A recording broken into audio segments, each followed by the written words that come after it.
Welcome everybody to the Mayhem Fall Classic B-Stream, presented by Zaxby's and supported by the Republic of Gamers.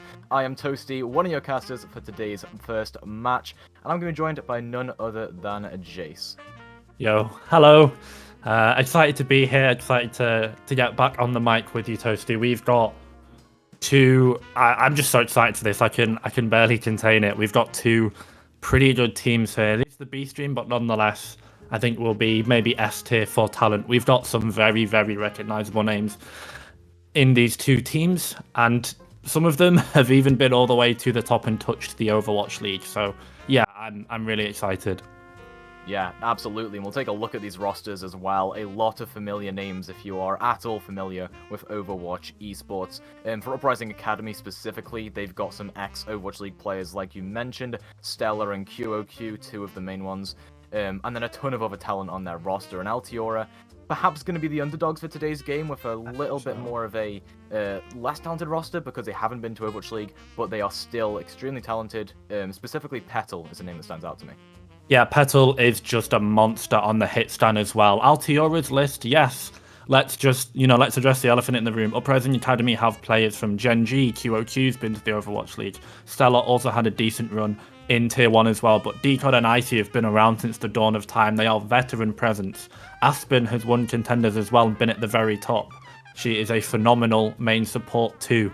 So Altiora have talent in their roster. I believe there is a new roster, basically only been together for about a month or so at the most. So they might have synergy issues, but hey, what a time to test it out than in the Mayhem 4 Classic. With Overwatch 2 looming on the horizon, I think for a lot of these players, it's not quite going to be the shot or the chance, but if you can pop off here, Toasty, then I think, you never know, you might get an odd DM or two asking for a tryout later down the line. Absolutely. I mean, what a lot of these players are gunning for, not just in regular contender season, but in this specific tournament as well, is that kind of chance to pop off in Overwatch League in Overwatch 2, right? There's a lot of these players that have that motivation, you know, you can see just basically on their Twitter accounts or just in the way they play as well. There's a lot of players here that have that motivation to be at the top. And to be fair, they are at that top 0.1% of players, perhaps even smaller than that, right? They are the mostly the best of the best here, especially some of those players who have touched the top, like you said before, Stellar, QOQ. I'll keep mentioning those during the series, because definitely some names to be respected. While Stellar hasn't been in Overwatch League since Season 2, definitely has had the time, the experience to refine that talent. And like you were saying, this could be the next big break for some of these players to get back into Overwatch League or be in there for the first time.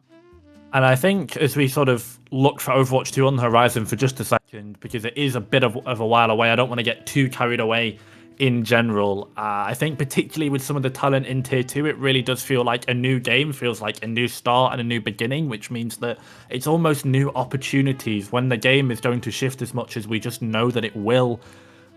Going for 5v5 and all the balance patches and potentially new heroes that come in, I think you almost have to half wipe the slate of some of these guys' experiences and some of these guys' performances in Overwatch League as well. There can always be said about, in a difficult situation, I believe Stellar actually retired at one point due to just mental health and stress, and then has come back and then obviously dropped into the Uprising Academy and has looked solid since. So Stellar versus Petal, a hit stand matchup that I'm going to be looking forward to today. I believe the first map is Busan off the back of Uprising Academy's pick. And one thing about Busan, I always say it every time we get on the mic, Toasty, it's you can play everything here. You can play ball comp, you can play double shield comp, you can play good Ryan comp. But what does that mean? It means that you just get a good feel for what these teams are leaning towards and what they think is strong at the moment, because pretty much this is going to be a new meta. The experimental changes aren't live yet, but I think we might get an inkling of what teams are shifting towards to as we get to sort of the sunset on Overwatch 1. Yeah, absolutely, and that's a nice term to use there, the sunset of Overwatch 1, you know. this is going to be one of the last, or one of the few last Tier 2 tournaments we're going to have to see that kind of talent shine. So, I mean, like you were saying before, it'll be time for them to shine, but also just a little bit of, I guess, emotional moments for a lot of these players, having their last moments with Overwatch 1 and transitioning to Overwatch 2, and I guess the new patch, like you were just mentioning. I don't personally know the patch notes. I think it's experimental, so I don't really affiliate myself with all that kind of stuff, but it definitely is going to be a meta shift, at least one of the final ones of Overwatch 1. And really, if we're coming into this game and we're thinking, who's going to win, who's going to lose, I think a lot of people are going to be predicting Uprising Academy to be winning, top 2 in contenders, definitely up there with the talent, the hit scan matchup, like you were saying, Stellar might have the better end of. Whereas Altiora, 5th to 6th place in a lot of those past contenders tournaments, with a revamped roster now as well. I don't really see many people predicting them, other than Altiora believers. I think there can be some copium for Altiora for sure. They have not looked the best. They are a new org in general. I think this was maybe their first or second ever run in contenders. They mostly operated organizations and teams around the Masters and Diamond mark, with a few in low GM as well, but they finally managed to get a roster and make a big step up. So this is an org that's young and that's learning, and I think it's almost it's not a perfect fit per chance, because you'd want experience with experience, but I think this is going to be a good learning curve for everyone inside the Altiora organization, because you've got players like Decod, you've got players like Icy, like Aspen, that have been around the block and they know Tier 2, and they know how quickly you need to adapt, shift, and sort of synergize with new teammates, because Tier 2 for basically since Overwatch League Season 2 has been a sort of merry-go-round in terms of rosters. So you need to synergize quickly with people. You need to look good on your own, and you need to make sure that you tell Overwatch League teams and any other teams that you look good in a new system quickly. So it's going to be very important, I think. And we'll see how quickly Altiora can synergize together today. Yeah, absolutely. And Altiora here are not the only ones who actually have that kind of veteran experience. Like we were saying, Stellar, QOQ, they've had their places on perhaps, top 10 rosters in Overwatch League. Perhaps not Stellar, as Toronto Defiant were a mess in Season 2. But definitely QOQ, who was on the Spark, I believe, was it Season 3? Yes. And definitely had a good showing, a good run, was consistent. And one of the veteran presences for Uprising Academy here. So it's not just Altiora with Decard and Icy and Aspen, who know their way around the block. It is also those players on Uprising Academy. And I would really love for either of these teams to either make this a close game or just straight up win. I don't really have a preference as to who I think should win here, because both teams have that kind of veteran presence. They have talent. They have new blood coming in. Both teams are just really viable to support in this game. And like I said before, while they're all favorites, I don't blame some people for being Altiora believers. Yeah, and I think it almost feels like just having my finger maybe slightly a bit off the pulse of North American contenders, but you can't mention teams that exist and compete in North American contenders, even though Uprising Academy's team is pretty much full Korean. You can't sort of mention this region without looking at the big bad Redbird Esports. They are now, with Bobby Wasabi not competing in this tournament, Redbird, I think, are absolutely the team to beat. So it almost feels like a game of beat the raid boss. I think all of these teams that aren't Redbird in the North American region really, really want to beat them. And in order to beat them, you've got to go through the rest. You've got to beat the rest to even challenge the best at this point. And this exists in the full classic here. And as you said, we are on the sunset of Overwatch 1, so this might be a couple of these teams' last chance, because I know for sure that this Redbird team probably won't be staying together for long, based off just rumours and sources and leaks alone. These players will be hot property heading into Season 5 of the Overwatch League, so for some of these players, it is their last shot. And before we get into Busan, and we'll be starting Busan here soon, I just wanted to point out someone that I think could be a bit of a wild card in this match. We've mentioned Stella, and we've mentioned QOQ from the Uprising Academy, but I wanted to point to Itzol from the Gen G. He's been on Gen G Academy, and we know about Gen G. They've produced talent time after time after time. Vindime, who's just been signed this morning to the Seoul Dynasty, Creative, to you, Glister, Sanguinar. Although all of these players, a lot of London's team from Season 3 came through the Generation Gaming Academy system, that Gen G organ. Itzol is another one that could be really, really good and has huge, huge potential, I think. So I'm looking for him to pop off, just because when you play for Gen G, you have a certain pedigree and you have a certain quality about you. So it's interesting to hit the mark. But as we get into it here, it looks like they actually are going to be starting with Itzol on the main tank for map 1. So it's going to be Itzol and QOQ, Fixer and Simple for Uprising Academy, and then Stella and Victoria on the DPS line. Looks like they're going to be going with some Ball Sigma, looking for a little bit of a half dive, that 3-3 composition that we see on the flip side for Altiora. Whilst theirs won't be locked in likely, Altiora is just going to be running it back. Decod, we know he's comfortable on the Reinhardt, just going to be playing that comfort pick here on Sanctuary Busan. Yeah, and critically, like you mentioned earlier, having Decod playing Reinhardt here as well, coming out of the gate. That is a hero that requires a lot of that veteran presence, not just in comms, but as well in terms of leadership. So it will be a very important hero to be seeing Decod on an Altiora. I mean, this is an odd composition to be playing into Ball as a whole, but you'll see Uprising Academy now begin the engage. It's so straight in there with the pile drive, immediately bursts down Petal. There's kind of your carry presence gone there for Altiora, and everyone else will just end up falling QOQ, dealing damage from the sidelines, and first cat will go to Uprising Academy. Yeah, they're going to take it through. They are on the counter composition. Let's not pull any punches here, but the engage from Itzol and Stella was perfect. Itzol went in and he slammed, and Stella and Victoria pincered so well. That hack that came in onto Petal meant that he could not jump away, and that potentially could have saved him because he was only a couple seconds away. And there we go. Petal makes the first swap. Welcome Cole Cassidy onto the Overwatch stage, that name change knowing from recently. And I think just in general, Cassidy's going to be so good at being able to nullify this ball. If they can flashbang him, then that's going to mean that Itzol has to go back and re-engage, and it just means that Altiora get time, Toasty, and when they get time, they can walk forward onto the point. Yeah, talking about walking forward, they're heading straight onto the core of Uprising Academy, but it kind of bites them in the backside there as there's a pincer coming through. Simple from one angle, Stella from the other, getting some eliminations through. And while Aspen does frag out into QOQ, it won't exactly result in much. And it's difficult here for Altiora, even with that Cassidy and D.Va swap that we were just talking about. Yeah, absolutely the right swaps, Cole and D.Va coming in, but I think if you're Altiora here, you kind of just need to run at them and force out these ultimates. Uprising used 0 in their last fight. You know that they're going to have basically the entire war chest ready to go because it is 53%. You've only got 2 or 3 maybe fights here, but it goes in early, finds a manfield. It's a 5-man EMP. That is a big EMP, and it just denies CJ immediately. The Mind takes him down, and that should just be an easy teamfight win here for Uprising Academy. Altiora taking down just a little bit, but T-Mac onto Icy means that the next fight's going to be even harder. Just see as he just drop off the map there to try and get that mech back. But Uprising Academy, they're 1 fight away from winning this, and look at their arsenal.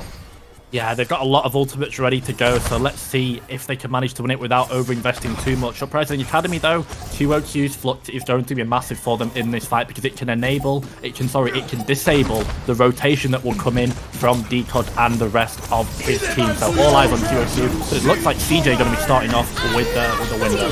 Yeah, a lot of ultimates being thrown out early on here. In fact, Aspen has to just use that beat to keep everyone in Altiora alive, but they are still taking a lot of spam damage. QOQ takes out Petal on the sidelines, and CJ will also fall. Transcendence just used here for good measure by Simple. And Uprising Academy are playing this with such a fast pace where they're engaging early, they're using ultimates first, and they're not allowing Altiora to use theirs. Yeah, Altiora got a little bit ran off the park there. Definitely the ult advantage came in. Uprising Academy won the first 2 fights without using any ultimates, which meant that in that third one, guess what? Those lights got turned off, the EMP came down, and Altiora really could not do anything about it. I think that was finally the fight for them, but they just couldn't manage to get to the point. They all rotated down. QOQ put them all in the Gravitic Flux, and the melody was large, the melody was loud, because as they got slammed down, Itzol, Victoria and Stella were there ready to go. And if they needed anything else as well, Fixer had the rally to go beforehand. So Stella and Victoria had all the confidence of 1,000 suns there because they just had the rally armor off the back as well. So Uprising strike first, and they're going to put themselves on map point here as we go into downtown. So we need to see a response from Altiora, but it looks like they're just going to stick on this comp that was almost quite getting the result at the end of it. Yeah, you really have to question this kind of rush competition here because it's going to get torn apart by Itzel and QQ, like we saw before. That kind of off-angling Sigma plus the pile drive, plus Victoria and Stellar. I mean, there's a lot of pressure here for the support line of Altiora to stay alive, while CJ and Aspen are good players. It's very difficult. Decon immediately has to back up. The shield gets bursted down in an instant there. Altiora, Flames could be on point. We see the power drive engaging into Itzel, and rolling back and forth to deal damage. Now it will be Stellar from the opposite side dealing the damage. QQ has fallen though, so Altiora might get this started a little bit quicker than last round. They do have that initial window, and they're lasting out this fight. I mean, they're staying alive. The CJ's just picking everyone up. Now the power drive in line will come through. Itzel, that'll force everyone away. That forces the last. Look, Nexus gets taken down. Petal. This is the pop-off presence that we were talking about before. Petal immediately making the difference. Looking to also draw out the enemy Tracer as if they could do any more, but Altiora looks like they're stable. Yeah. Sort of new name, but same old cowboy. Petal puts one in the dome of Fixer and then one in the body of Stellar to fell them. And it's a great fight for Altiora because this entire time, Toasty, they had control of the objective, which meant they were just able to accrue these ultimates. Now it's a window from Fixer that means they can just kite safely to point, but this clock is ticking up little by little. And Uprising Academy, they're going to need time and ultimates to take apart this broad composition now that they're settled up on the point. Yeah, that's a good EMP, oh, but it's answered by a beat from Aspen, and Stellar will actually fall. A shatter ensues, and the responding Transcendence doesn't even save Victoria. That's an instant death from the pin. But that Gravitic Flux could turn things around. QQ getting a lot of damage done, but taken down by Petal with that high noon. And even though Uprising Academy had a good idea on the engage, the execution just wasn't there. It was a brilliant shatter from Decod to buy time. Yeah, I think QOQ sort of copium fluxed that because they knew they were going to swap over to the Diva, but Uprising Academy in the same situation that Altiora faced himself now. 85% on the clock. We're getting into potentially final fight territory, and they're down so many ultimates. This window from CJ is just going to buy time, but time is all this broad composition needs. Well, I mean, the more time you take, the more spam you're going to take here, as Simple and Victoria prove immediately. Taking down 3 players between the two of them, and Itzel also coming in with a lot of damage and eliminations. But still, even though they win that fight there and retake Uprising Academy, they're on a kind of weird composition. The Bap Zen with the ball, plus you're looking at a 0 to 99 flip that has to come through.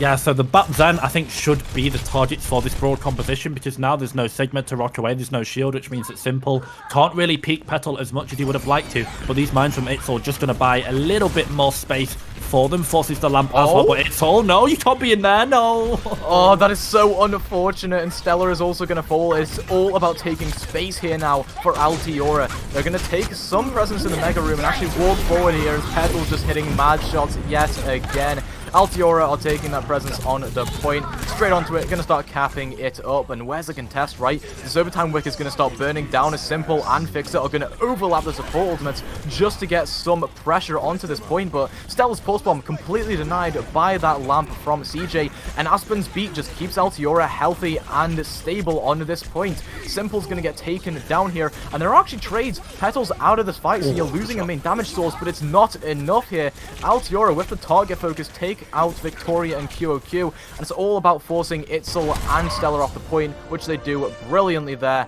And Altiora are not out of it just yet. They make the brawl work.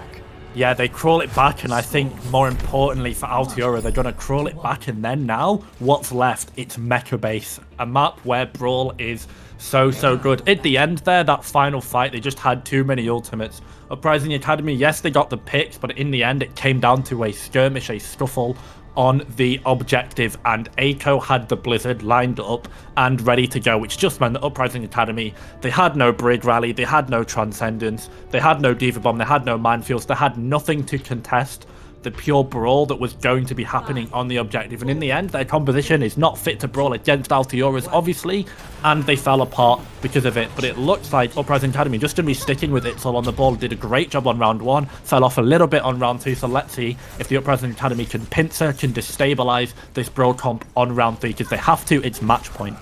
And it's all about these fast rotations for Altiora. We saw it last time around, and they're going to have to do it here because of that hands-over from Victoria. But while I'm mentioning that, Stella just frags out onto Petal. That's an early pick. That should put Uprising Academy in the driver's seat, but Simple is down. Icy is at least trading out here and takes QQ out of the mech. That's a little bit of a carry coming through here from Icy. Itzel falls as well. Altiora should not be winning this fight right now, Chase, but they are. Victoria will at least demech Icy, but Petal gets the headshot on the return from the spawn room. Victoria falls, and there should be an immediate flip back over for Altiora. They take down Fixer, and they'll be the ones in control for now. I'm always nervous, I think is the right word, about the Cassidy and the Cole performances, especially against a composition like this, because on that Gunslinger, on that Cowboy, you are the main target for the Uprising Academy pretty much every time, because you only have that flashbang ready to go. But Petal, yet again, he finds a pick. He's been doing so well on the Cowboy. He has been a dominating force here for Altiora, really just dragging them through some of these team fights. In that situation, if you don't kill off Itzel, it's basically over for them, because they have the clear engage. They would have had the mines, but Altiora, they're actually making things work off of the back of this, and they're going to catch out the Transcendence Force? Excuse me? And QQ's going to get demeched regardless. The mine investment here from Itzel will at least be decent to force some of the players of Altiora away, as that is a very inspirational Blizzard from Aiko right into the core of Uprising Academy. It buys time though, and that gives them time to take out QQ. Victoria's having some trouble getting onto the high ground there, and Uprising Academy are going to start approaching towards this point. Petal will fall. That is good. You're getting rid of the main issue there, and Uprising Academy should have their in onto this point. But there is an investment at the bomb here from Icy, probably to remech to try and get back into things here. But with Decod falling, it does not look like that'll be the case. Everyone's scattered here for Altiora. Yeah, Uprising flip, and I think finally they just managed to stagger them and drag themselves across the finish line and get the cap. It was a really long fight, which only benefited Altiora as they gained, I think, an additional 10% just off the back of it. On the downside here for Uprising Academy, you've not got many game-changing ultimates to go. Altiora only really have that high noon that can come down from the Cassidy, but nonetheless, I think Stella has to find a big stick with this on the off angle. There we go, just forces the land, but Victoria, huge headshot. Yeah, it is all about the damage there for Stella's Pulse Bomb as well. Forces the lamp, does the damage, and Altiora are forced to just straight up back out. They're dilly-dallying a bit. I'm not entirely sure why, but they probably couldn't disengage there, if anything. And Victoria's just been doming people as well. And, you know, we were pointing towards Stella as perhaps a dominating presence for Uprising Academy, but it is Victoria that has been in the kill feed quite a bit. Yeah, Victoria's been all over on this Hanzo, and they absolutely have to be, because these Storm Arrows combined with the Discord Orb and the window that can come down from Fixer as well is just the main damage source for this composition. Having this spam, having this dragon means that Altiora going to be very spicy. Ooh, that cuts off Decod, and they fall him. Yeah, Decod going to go down early, and Altiora forced to back up and kind of go back to the drawing board. It's 75% and counting, so they've got to make this next fight count, and they've got to beat to do it.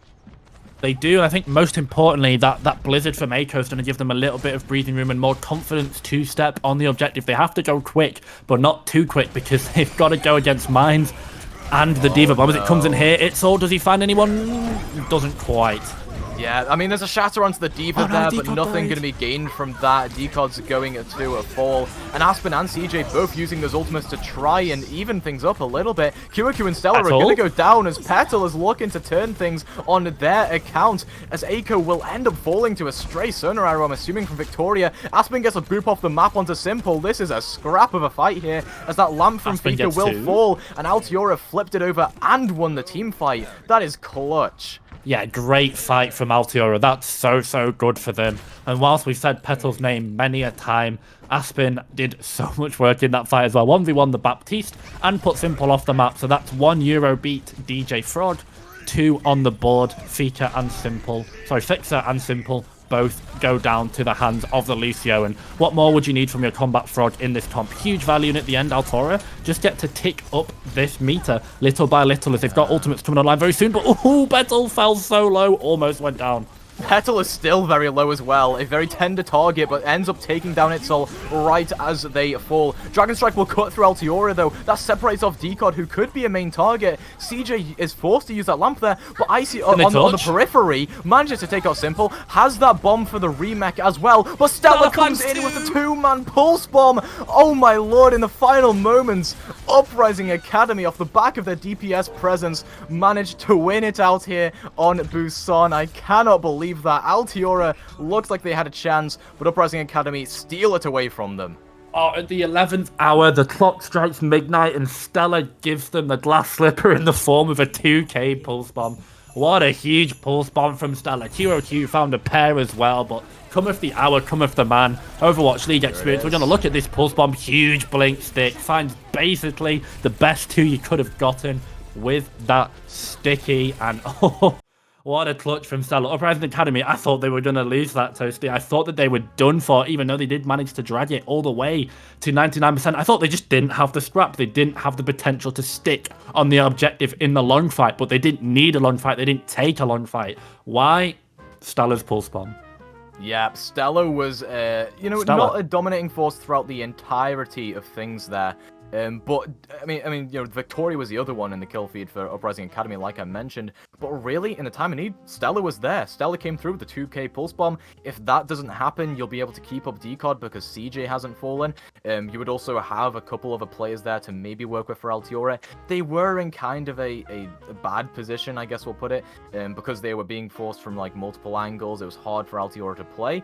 But either way, the chances were kind of ruined even by Stella, or whatever small chances that Altiora had.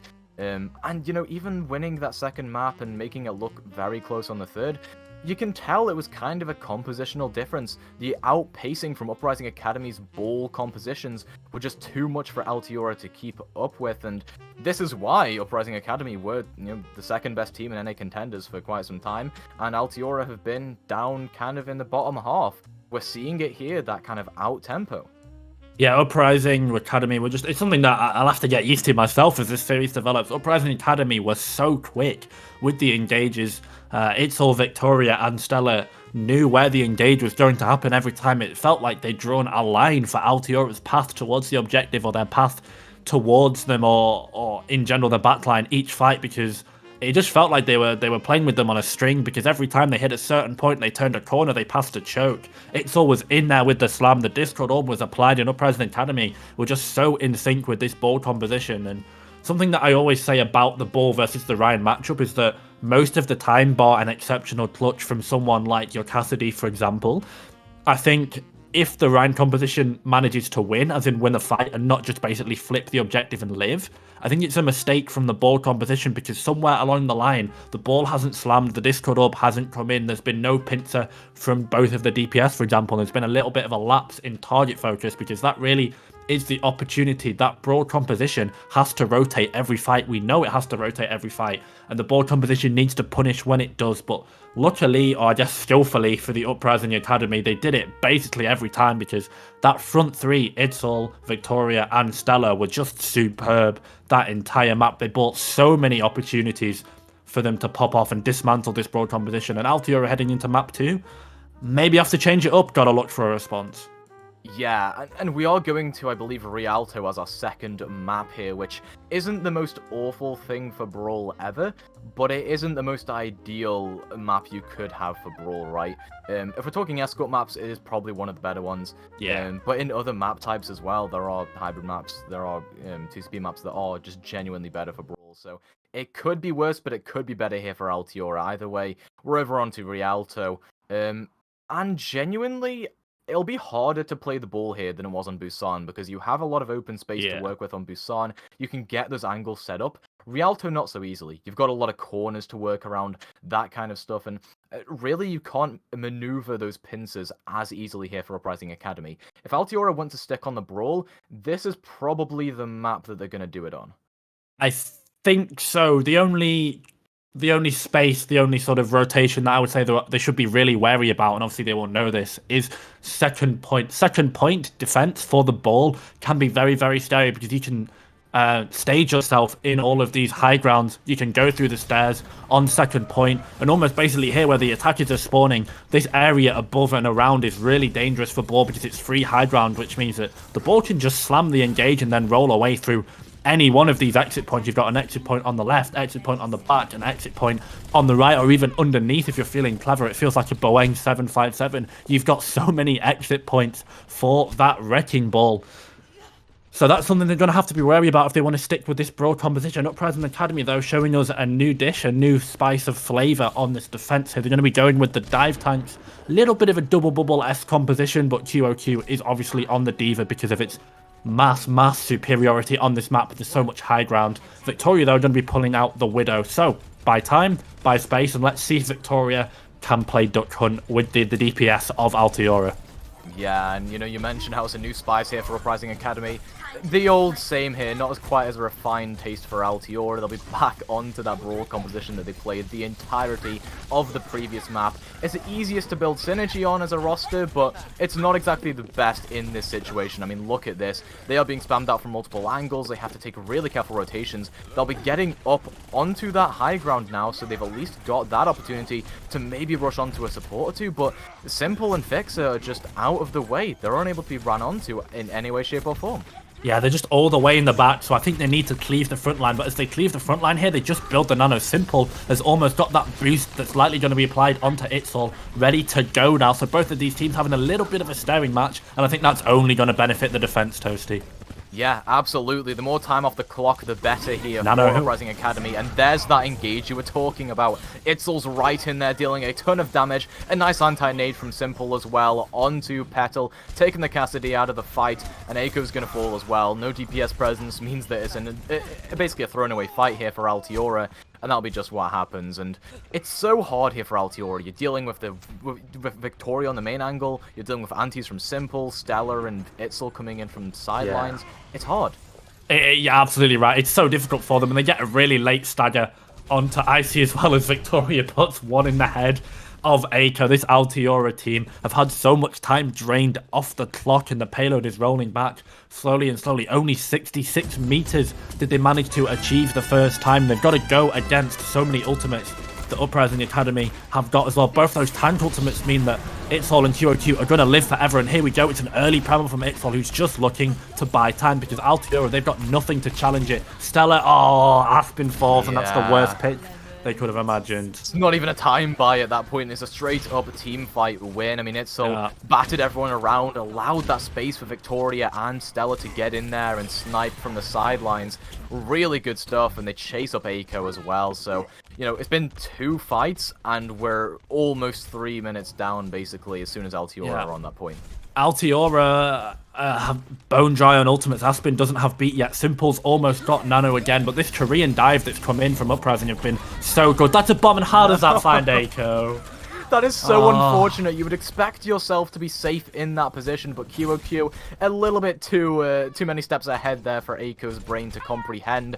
And again, another time buy with just 1 or 2 ultimates that does the job here for Uprising Academy. Yeah, and now Altiora just have to big six it and go to the payload. They're going to go against the High Noon buys time. Good opening pick. Let's see if Altiora can swing this.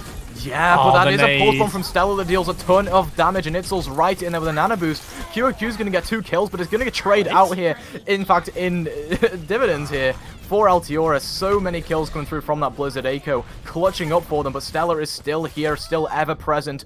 Gets taken down though. Aiko again clutching up for Altiora, a name we haven't been saying too much, but really does the work there. Takes down Simple as well. Oh my lord. And Altiora should be able to get it towards the end of point A, if not the actual point A here, but there could be a recontest. Yeah, it felt like Aiko was the only DPS really quiet this series so far, but huge Blizzard to flip that really risky play, because you definitely had another fight if you were Altiora, but they stuck it, and it looks like they're going to be rolling it through into point A. Itzol goes down. That should only be the Diva left, and there we go. The cap comes through. They can't snowball now that Aspen is dead, but finally Altiora get themselves on the board. They roll it through. Second point now is theirs to take hold of. Yeah, and really it came down to that brilliant wall at the end there from Aiko. It stopped anyone else from touching after Itzol falls. Brilliant stuff from Aiko. I'm starting to really like this player. Yeah, really good May performance there. Just the Blizzard in general was so good at just zoning back those tanks as they had absolutely nowhere to go. Victoria's going to make a quick swap over to the Hanzo. Worked well on Busan. They're going to go with it here. And yet again, oh, they've frozen Hitstall, nanoed on the Monkey. Can they shatter him? No, they cannot. Oh, yeah, it's so all unfortunate. And Stella looks to be coming from the side as well. Can use this Pulse Bomb onto the Reinhardt. Decod going down so low, but saved by CJ in the final moments there. They were about to fall, but unfortunately couldn't there for Uprising Academy. And now Uprising Academy have to utilize this high ground advantage that they've gained to try and put some damage down as Icy contests that. And Petal's going to take out two, actually. Hits Fixer from the long angle and takes out Stella with flash left click.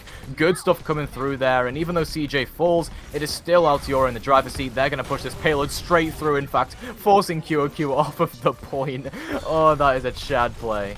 Yeah, the momentum keeps on rolling for Altiora here. I think they get a little bit staved, but that win condition for Altiora was all about the window from CJ. Petal was a little bit subdued, a little bit suppressed that map because of the dive tanks and the Tracer that come in from Uprising Academy. But finally, the Cassidy was unlocked behind that window, and Petal needed about 10 seconds to put two in the stalls of Uprising Academy. 2 headshots from the Cowboy, and 2 went down, and it was 2 of the better ones that they could get. And is now this payload has almost been resurged, and it's a nice sort of comeback from Altiora. They've got themselves a really nice time match. Great boop from Aspen as well to deny that Nano Monkey from Itzel. Altiora, if they want to win this, absolutely the great engage, because that primary win condition for Itzel is gone down.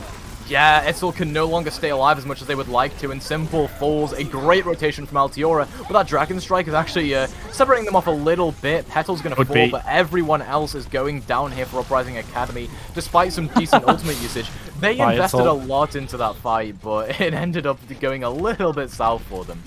Yeah, I think just great play. I think only one cooldown almost won them the fight there, pretty much. Aspen's boop onto Itzel that was nanoed and hard engaging was so good, because it meant that Uprising Academy had to throw another ultimate into them, and another ultimate they did not have. And now, 1 minute 35 left. Altiora slowly but surely, if Aspen can live, they look like they're in a really strong position to roll this through. Where are the supports of Uprising? What is this? Uprising Academy, where are you playing? And it's actually working out for them. They get 2 kills with that Fixer, taking down the enemy support of CJ there. And it results in a team fight win there for Uprising Academy. Flanking supports in 2021, is this what Overwatch has come to?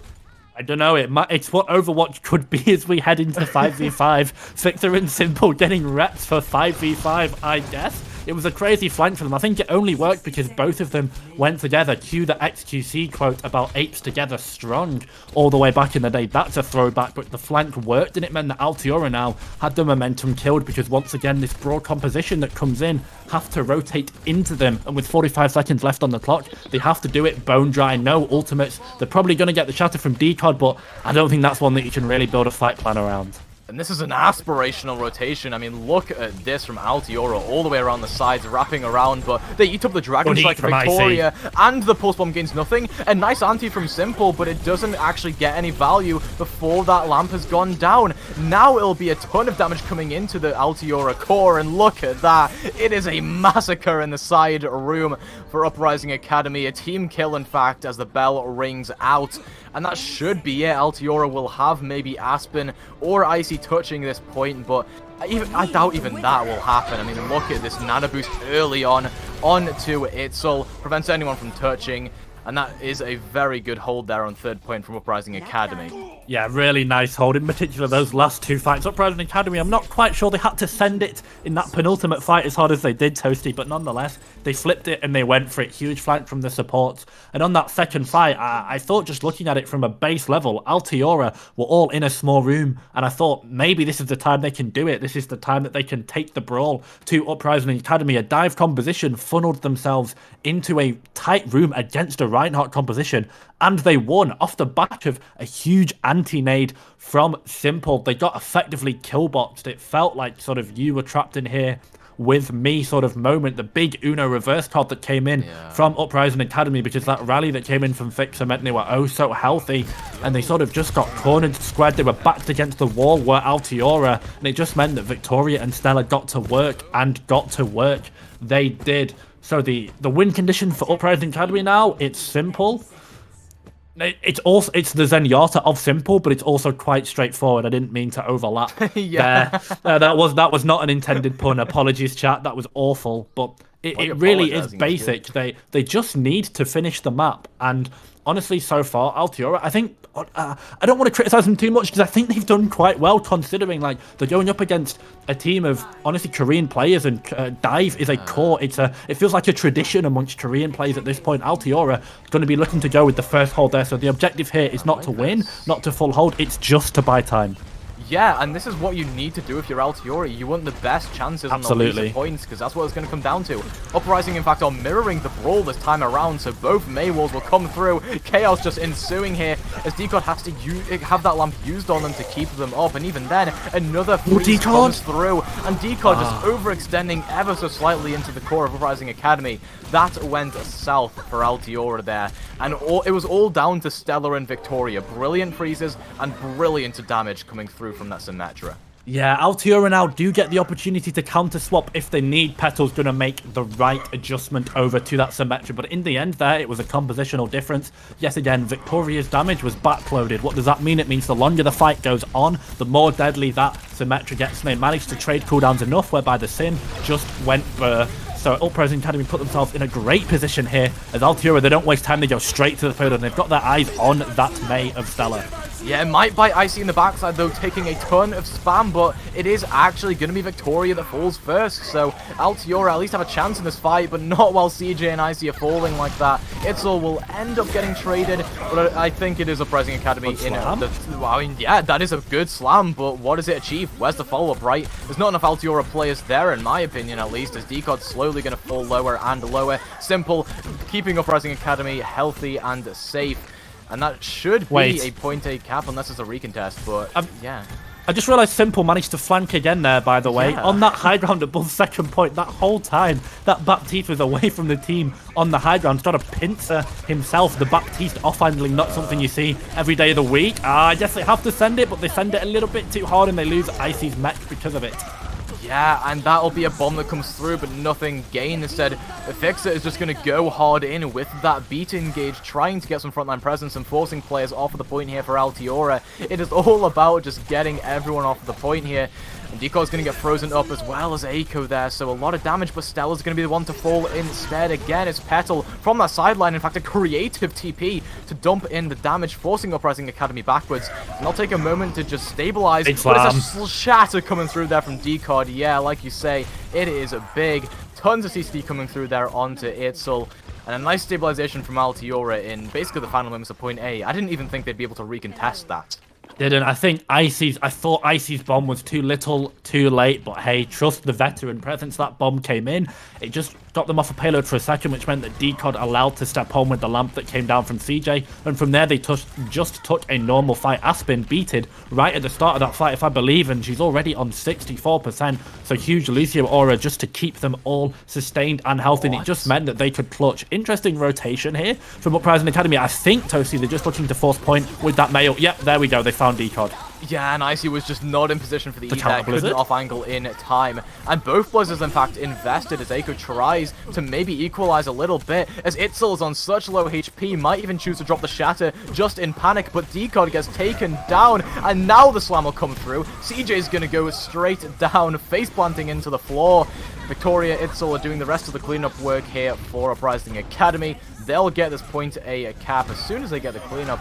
And yeah, I mean, that was a well-executed fight, brilliant rotation, brilliant ultimate usage as well, once they realized Decod had fallen. And that is an inspirational pin off of the map. Oh, that's so good from Decod. You love to see it. We do a little bit of tomfoolery. We do a little trolling here in the Mayhem 4 Classic on the B stream. And we don't quite get the replay, unfortunately. But Uprising Academy going to put themselves in a great position here. They take the window, they take the high ground. And now Altiora need to push through. And it looks like they push through, but they get Maywall. Do they manage to find Decod? No, they just don't. Quite. Petal goes down, the compensation instead, though, so they get taken out of the fight. No Symmetra to be used as Decod lands a Shatter onto 2. This could be big, but Fix's beat is thankfully there for Uprising Academy to keep them up and healthy. And it will be Decod slowly now falling. As again, Uprising Academy, they just outplay Altiora in the ultimate game. They had that beat there when the Shatter came through, and they had the re-engage with Vigor.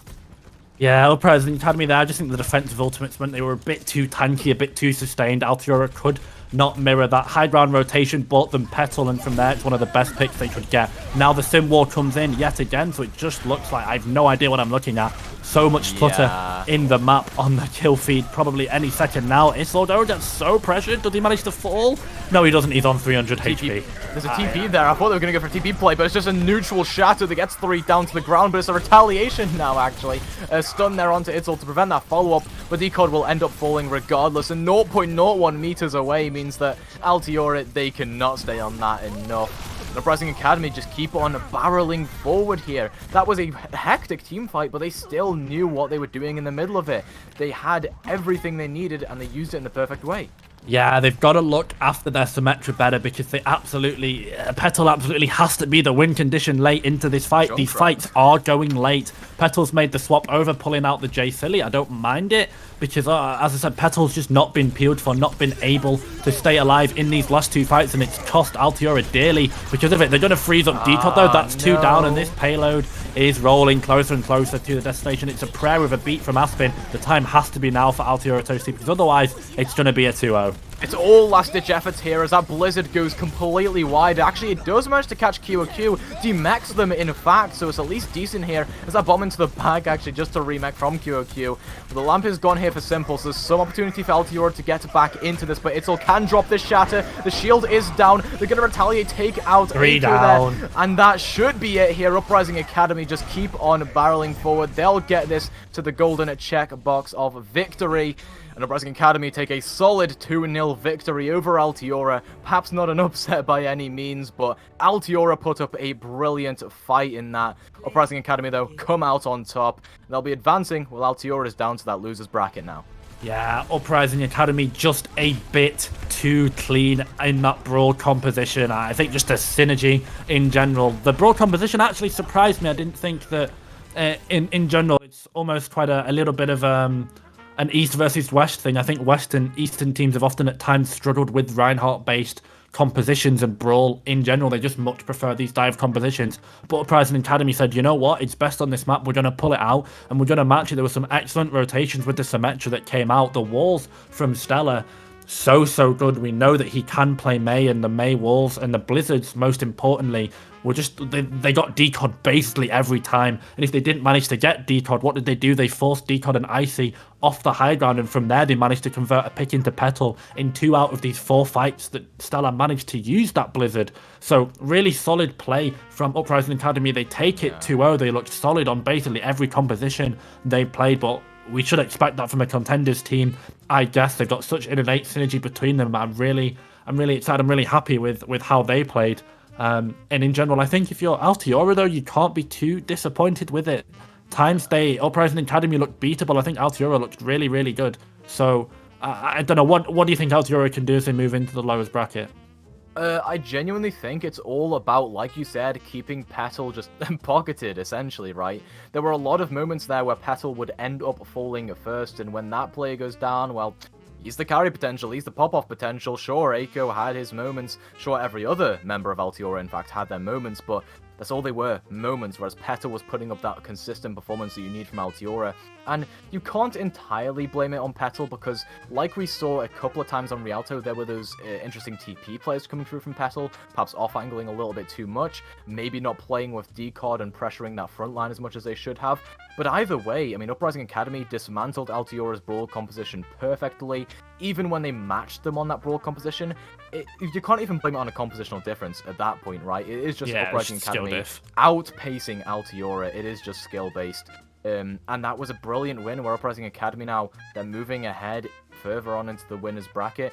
And, I mean, they have the opportunity soon, I believe, later on down in that winner's bracket to try to take out Redbird, which is a team that we were saying was going to be a GOAT in this tournament.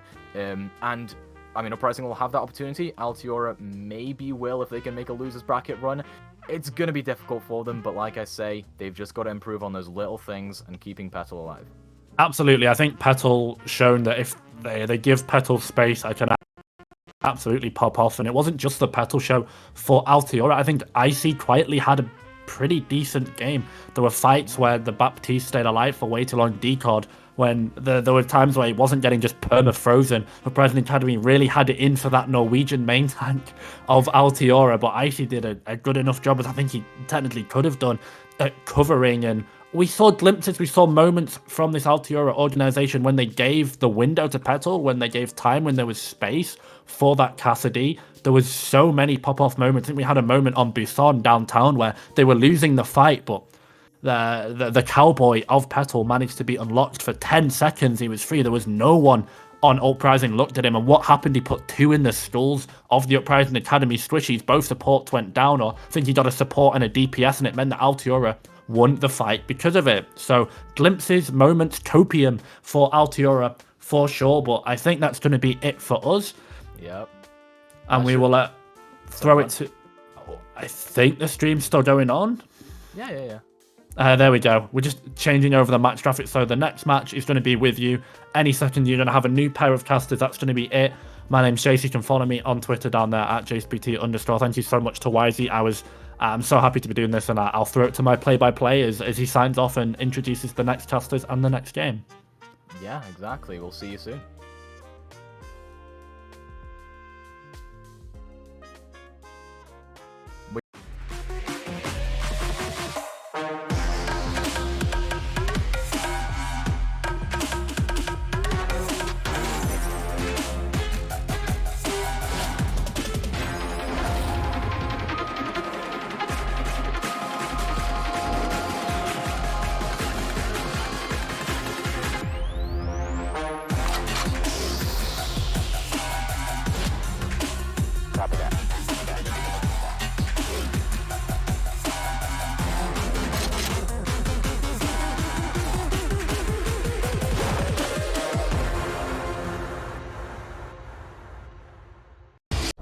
Soldiers, today we decide. Are we gonna run and hide, or are we going to fight?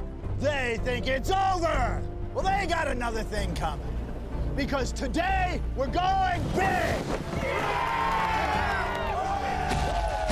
Introducing Zaxby's new signature sandwich with a double hand-breaded filet, split top bun, and Zax sauce, our new spicy Zax sauce. Only at Zaxby's. Order ahead, drive through, or get it delivered.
All right, welcome back everybody to the Mayhem Fall Classic B stream presented by Zaxby's and supported by Republic of Gamers.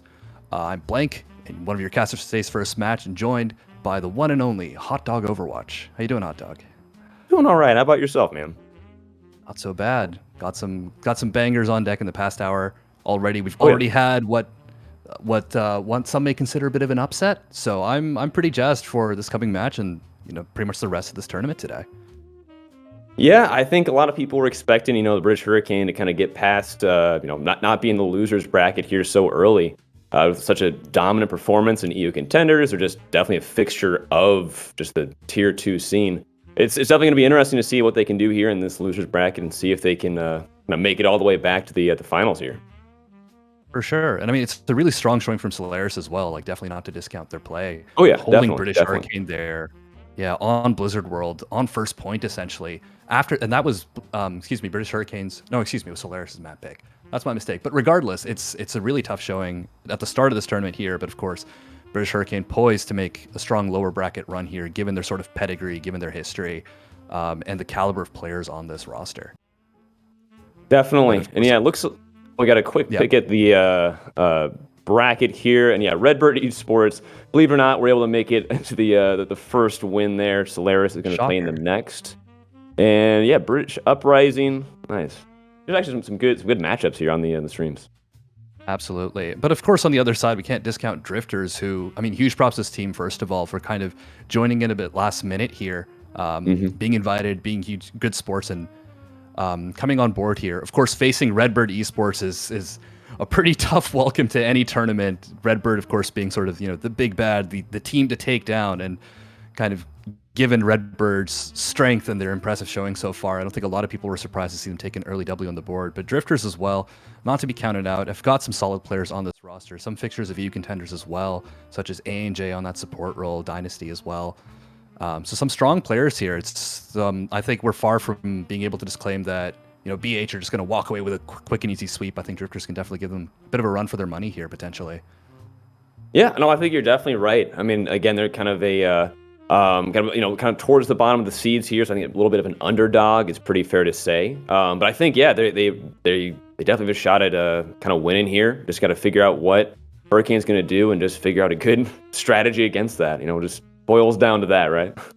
Right. It's kind of like strike when the iron is hot, right? Like, this is like British Hurricane kind of looked mortal today, having lost to Solaris, who, again, also a very strong team coming into this, and their match against Redbird. Be very curious to see how that, or the results of that there. But yeah, in the last match we saw some weakness from British Hurricane there, a little bit of indecision, and of course, they lost on the first map on Control as well, which is where we'll be opening today. So I think Drifters have a bit of a window here to take down sort of the titans of EU contenders potentially, the Mayhem Fall Classic here today. So we'll see if they can take advantage of that, or if BH can kind of draw on their pedigree. I keep saying this, their history of playing together, and get that win, keep their hopes alive here in the lower bracket. Yeah, and it's definitely something to be said about just having, just chemistry with the people you play with. It's so much easier to clutch fights. Someone's going to be there right when they say that they're going to need an ult. Where to look.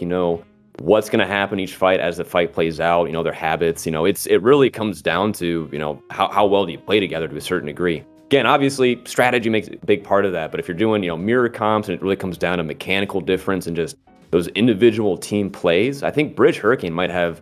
Again, without knowing much more about Drifters here, as they are kind of a newer team here in the bracket, but I think British Hurricane might have a leg up on that just in that regard. For sure, and I mean, just look at these rosters, right? Like Hybrid playing at the OWL level with London Spitfire last year. Of course, London didn't really have the best showing after being promoted from last year's British Hurricane, but still very strong players who've kind of been at that tier 1 level. Yikids as well, previously on Young and Beautiful and other. On that other EU contenders team, also very strong flex DPS player. Helv, of course, the Rhine to end all Rhines, some might say, and Finzi playing on Paris Eternal 2 seasons ago. Just players who've been in the scene a while, who've played at the highest level, or even if they haven't quite made it to the OWL level, have just been such strong sort of faces in EU contenders. Admiral, Raptors, well, Sky Ripple. Like, this is a stacked team top to bottom. I think a lot of people were obviously shocked that they kind of fell to Solaris here. But looking at these two rosters here, like, this game is British Hurricanes to lose. Yeah, I mean, again, like, you're kind of talking about pedigree, or just experienced contenders. Like we kind of mentioned before, Andre is he played in EU contenders for a while. Teams like Sheer Cold. So I mean, again, they do still have depth to the roster here. Some familiar names. Matt Murray. I'm sure if you've watched streams in the past, with pretty much anyone in that kind of elo, you've seen Matt Merrick pop up here. Again, these are players that have a lot of experience playing at a high level. So I think, again, like we've been saying, British Hurricane got a bunch working for him right now. But again, they kind of showed a weakness here. They showed they can fall, they can lose maps. Rifters here, I mean, they just need to pull on that depth and kind of make something happen. And it looks like Ilios is going to be our first map here. Absolutely. And I mean, we've seen flexibility from these teams before, from these players before, and Ilios can bring out, everything from like really wacky strats to like really kind of slow-paced double shield, depending on the sub map we get here. So I'm excited to see what starts us off here as British Hurricane looking to hopefully, well, not quite avenge, but sort of undo their control loss earlier somewhat by potentially getting a win here. But let's see what Drifters have in their pocket on these beautiful Greek vistas. I really do think I think Ilios has always been one of my favorite maps. I mean, aside from just the well, the joy of hooking someone in, booping someone in. It's just a pretty map. It's just a very well pleasing to the eye map. For sure, and a map that this applies to most control maps, but I think Ilios is definitely near the top when it comes to this. Just the different sort of areas in Ilios encourage really different kinds of play. Ruins, of course, being super conducive to like, classic in years past, we'd see like long range Widow duels and fun stuff like that. And then in Well, you'd see like really up close duels right around the little well of death in the middle there. So lots of potential looks we could get from these teams here. And then of course, the loser of this map will then be picking which escort map we'll be heading to. And then the third map will be hybrid if need be. So still a lot of this match to obviously play out. Definitely, I would say almost all of it is left to play out. One might even go as far to say that. Yeah. I'll have to think on that, but I think you're kind of onto something there. Yeah, it'll be interesting to see. I know a lot of people have been running, May, Symmetra, a lot of rush style comps here. I would be very, very surprised if at least we don't see one of those rush comps show up on Ilios at least once. I feel like trying to remember the maps on Ilios. It's been so long since I've thought about Well, for sure. Yeah, it's easy to forget their names. Well, Ruins, and Lighthouse, right? Yeah, you're right. Yeah, so Lighthouse I think is going to be a big rush map. So that I think we're probably going to see Symmetra. You can make it on Ruins too, but I think that also favors a lot of long sight lines. I wouldn't be surprised if we saw like a Widow or something kind of just long range in the mix there. Yeah, for sure. It'll be interesting to see what pops up. Yeah, and of course I mentioned this earlier, but Helv is an avowed Rhine connoisseur, so it'd be really fun to kind of watch his Rhine in action here on at least one of these Square maps. man enthusiast. Yeah, well, you said square, and I was about to say rectangle, and I'm confused. Okay, Geometry's hard. It's okay. We're here to talk about Overwatch, not math. Dude, math is hard. Dude, math, geometry. Fair enough. I sell guitars. I don't need to know shapes. Well, I have one over here. I'm not selling it though. I quite like it. Don't want to get rid of it anytime soon. But it looks like we're still getting set up here in the lobby. Just waiting for our teams to kind of give the go signal here. Before we head into Ilios.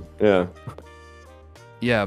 But I also wanted to kind of highlight, Skyrippa here, who formerly played for, if I remember correctly, Clockwork Vendetta, which is a really kind of well-known team in EU contenders. And Skyrippa as a support back then, this was right before, the GOATS era was kind of killed off by 222. Often would play as their lone support, playing kind of everything from Mercy to Ana to whatever else was needed. So very strong support here, and one that I think has mostly been playing BAP and other, just kind of picking to suit the composition more so than, for individual hard carry plays or what have you. But I'm gonna be excited to see, the support matchup in particular is kind of what I'm getting at. Between Skyrippa versus ANJ on the other side. And there's just lots in this matchup here that's pretty exciting here. But no, I definitely agree. It's no matter what, it's going to be a good map. I think a good match rather. Sure, so get some good maps as well, but a good match overall. Like there's a lot of just like you're saying, individual small storylines and all throughout these two teams. I think no matter what, I think there's a lot of experience just in general with the game, and we've been playing. Some have probably been playing since season 2 or 3 at least, and it's crazy to see just kind of how far the game has gone, how good people have gotten, and it's this will be a fun map to watch for sure. For sure. But kind of a lot to take in, yeah, when you really think about the enormity of it. It's worth mentioning, too, that the winner of this match going forward will be facing the loser of, I believe, Wisp versus... Oh, goodness, I'm completely forgetting. Sorry, I thought the bracket would pull up over there. But the loser of Wisp versus Uprising Academy here. So two strong teams. Wisp, of course, opening with a 2-0 against Shoes Money Crew EU, who recently, I mean, Shoes Money Crew has also been, like, speaking of fixtures of EU contenders, like, been around for a while, and only recently have they found much more consistent success. But opening here with an 0-2 against Wisp is, obviously not ideal for that team. But Wisp going up against Uprising Academy, definitely going to be a good match. But speaking of good matches, we've got one on deck right here as we are locked and loaded into Ilios. Drifters versus British Hurricane. I just want to say as well, I really dig the Drifters color scheme. I think more people need to do, like, pink and, like, a dark color. It just looks classy. Like, BPL. That's a nice pink color too, right? Magenta. All right, they're walking in here. Yep, go ahead. Oh, sorry, my computer was just freezing for a second there, but all is good now.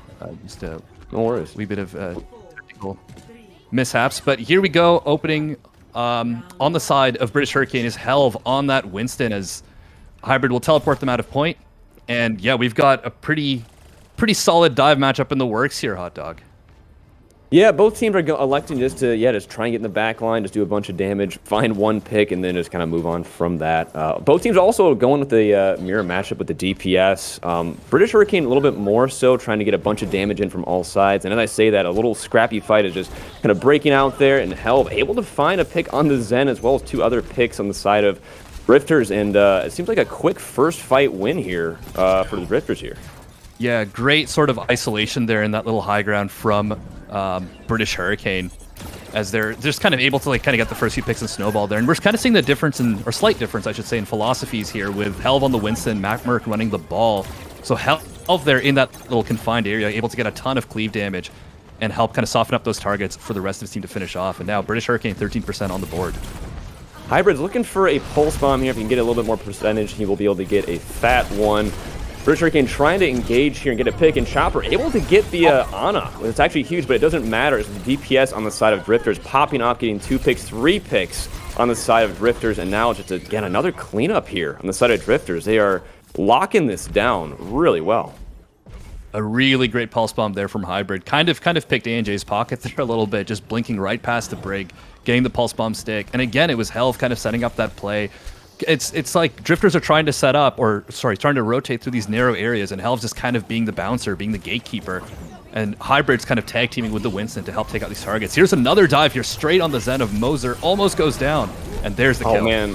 Helve is just disgusting. He gets 2 picks, able to pop his primal range in a Trippa, able to get a pick on the ball inside of British Hurricane, and it's just, again, another one fight for Drifters. And I think you're right. It's just like Helve is being so effective in just bouncing people around literally, and also just being the bouncer, making people, respect his space. It's really, really well done. For sure, and that was a beautiful primal there, making my monkey main heart very happy. But Chopper on the other side takes out Admiral, taking out that brig. That's the biggest opening Drifters have gotten in a few fights now. They have to take advantage, popping the rally here. But a bomb out from Finzi.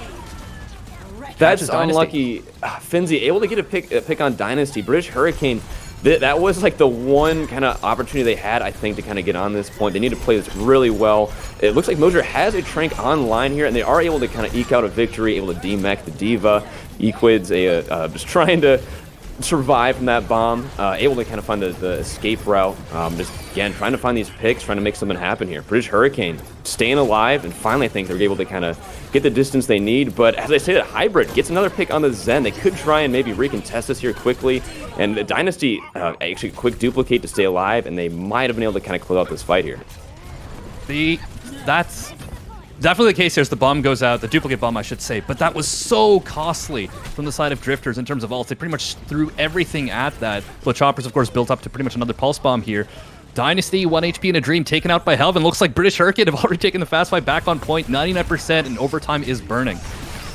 Yeah, that was kind of what happened. They were able to just recontest that there. Hybrid able to get a Pulse Bomb online. If he can get a stick here, that will be huge. Able to demech the D.Va. This could be Drifters. Looks like they've been able to find the victory on map 1. Honestly, round one, pretty dominant. Yes. Round one, map 1. Yes. Right. All those, subdivisions. It gets confusing. But that was, quite dominant from British Hurricane there. Drifters coming in with a solid game plan, but 1 second. Nope, there we go. My computer seems to be misbehaving.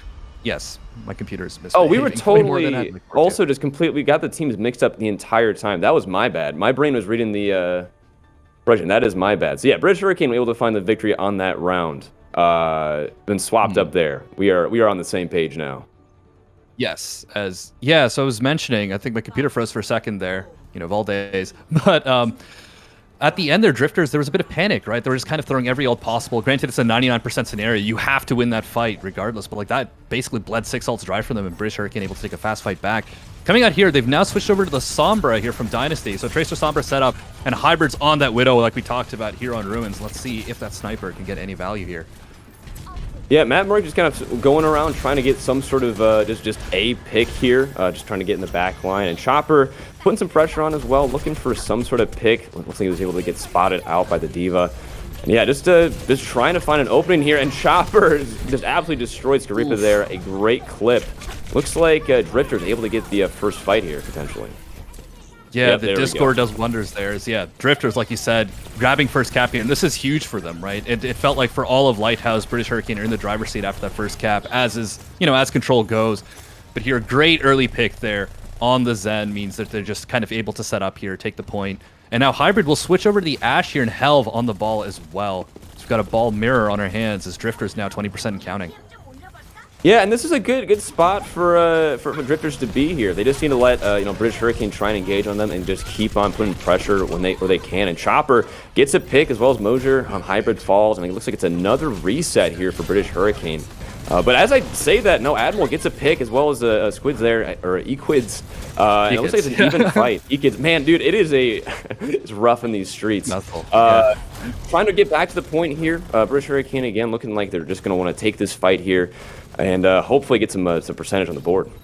Then, I mean, all that comes from basically what's effectively a fadeaway whip shot from Admiral. Gets the pick on Chopper, and that's immediately the go button there for British Hurricane. The minefield is out here from Matt Murphy. It's not going to amount to much as the point is capped. Or is it capped?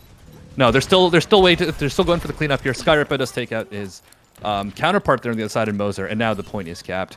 I got a little bit ahead of myself there. But British Hurricane, not a moment too soon, is at 60% on the board for Drifters here, so there's still a bit of wiggle room for that team, but British Hurricane firmly in the driver's seat, and look at their ults here, Hot Dog. They are just loaded on that front. Yeah, I mean, I'll be honest, both teams are looking pretty stacked with ultimates. British Hurricane has 6, Drifters have 5, pretty much coming up here. Dynasty is going to be looking to try and get a EMP here, and it gets a 5. That is disgusting.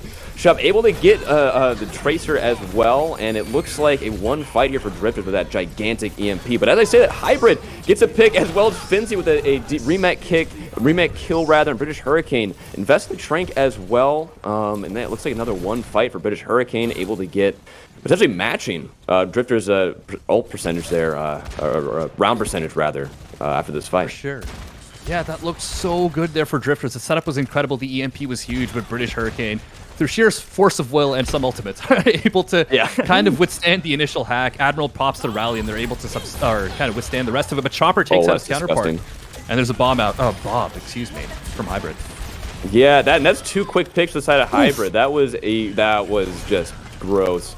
Yeah, another 1 fight for British Hurricane. They are putting on a clinic here. Finzi finds the Sombra as well, and it's getting a little bit dicey here for Drifters. Yeah, and that was just kind of an out mechanic moment from Hybrid there, to just kind of take that flank as an Ashe of all characters, take it straight to the Zen, and then win that aim duel there. So flashes of style there from the hitscan player of British Hurricane. Now Drifters on the back foot. The bomb is out, but won't catch anything on the side of ship, and 90% in counting your Hot Dog. Yeah, there's been a pick on both sides there. Looks like they have lots of the flex support, but it looks like Ikid's able to get 2 picks. That make that 3. He is just on a tear in the back line. Put a bunch of pressure on by the Brigitte. Not sure he's going to win that duel. Doesn't really matter though, because British Hurricane able to get the first map here. Yeah, able to get all things considered, a fairly dominant win here on Ilios. Drifter showing, solid signs of life in the second map there, but at the end there, that was just all British Hurricane all the way. As Helv here, this must have been the Primal Rage. Oh man, this was just pure sauce. It was gross. Helv was just on fire the entire time. Again, like we were saying, just being the bouncer, forcing the other team to just kind of bend to his will where he wants him to be. And yeah, it was just super, super dominant.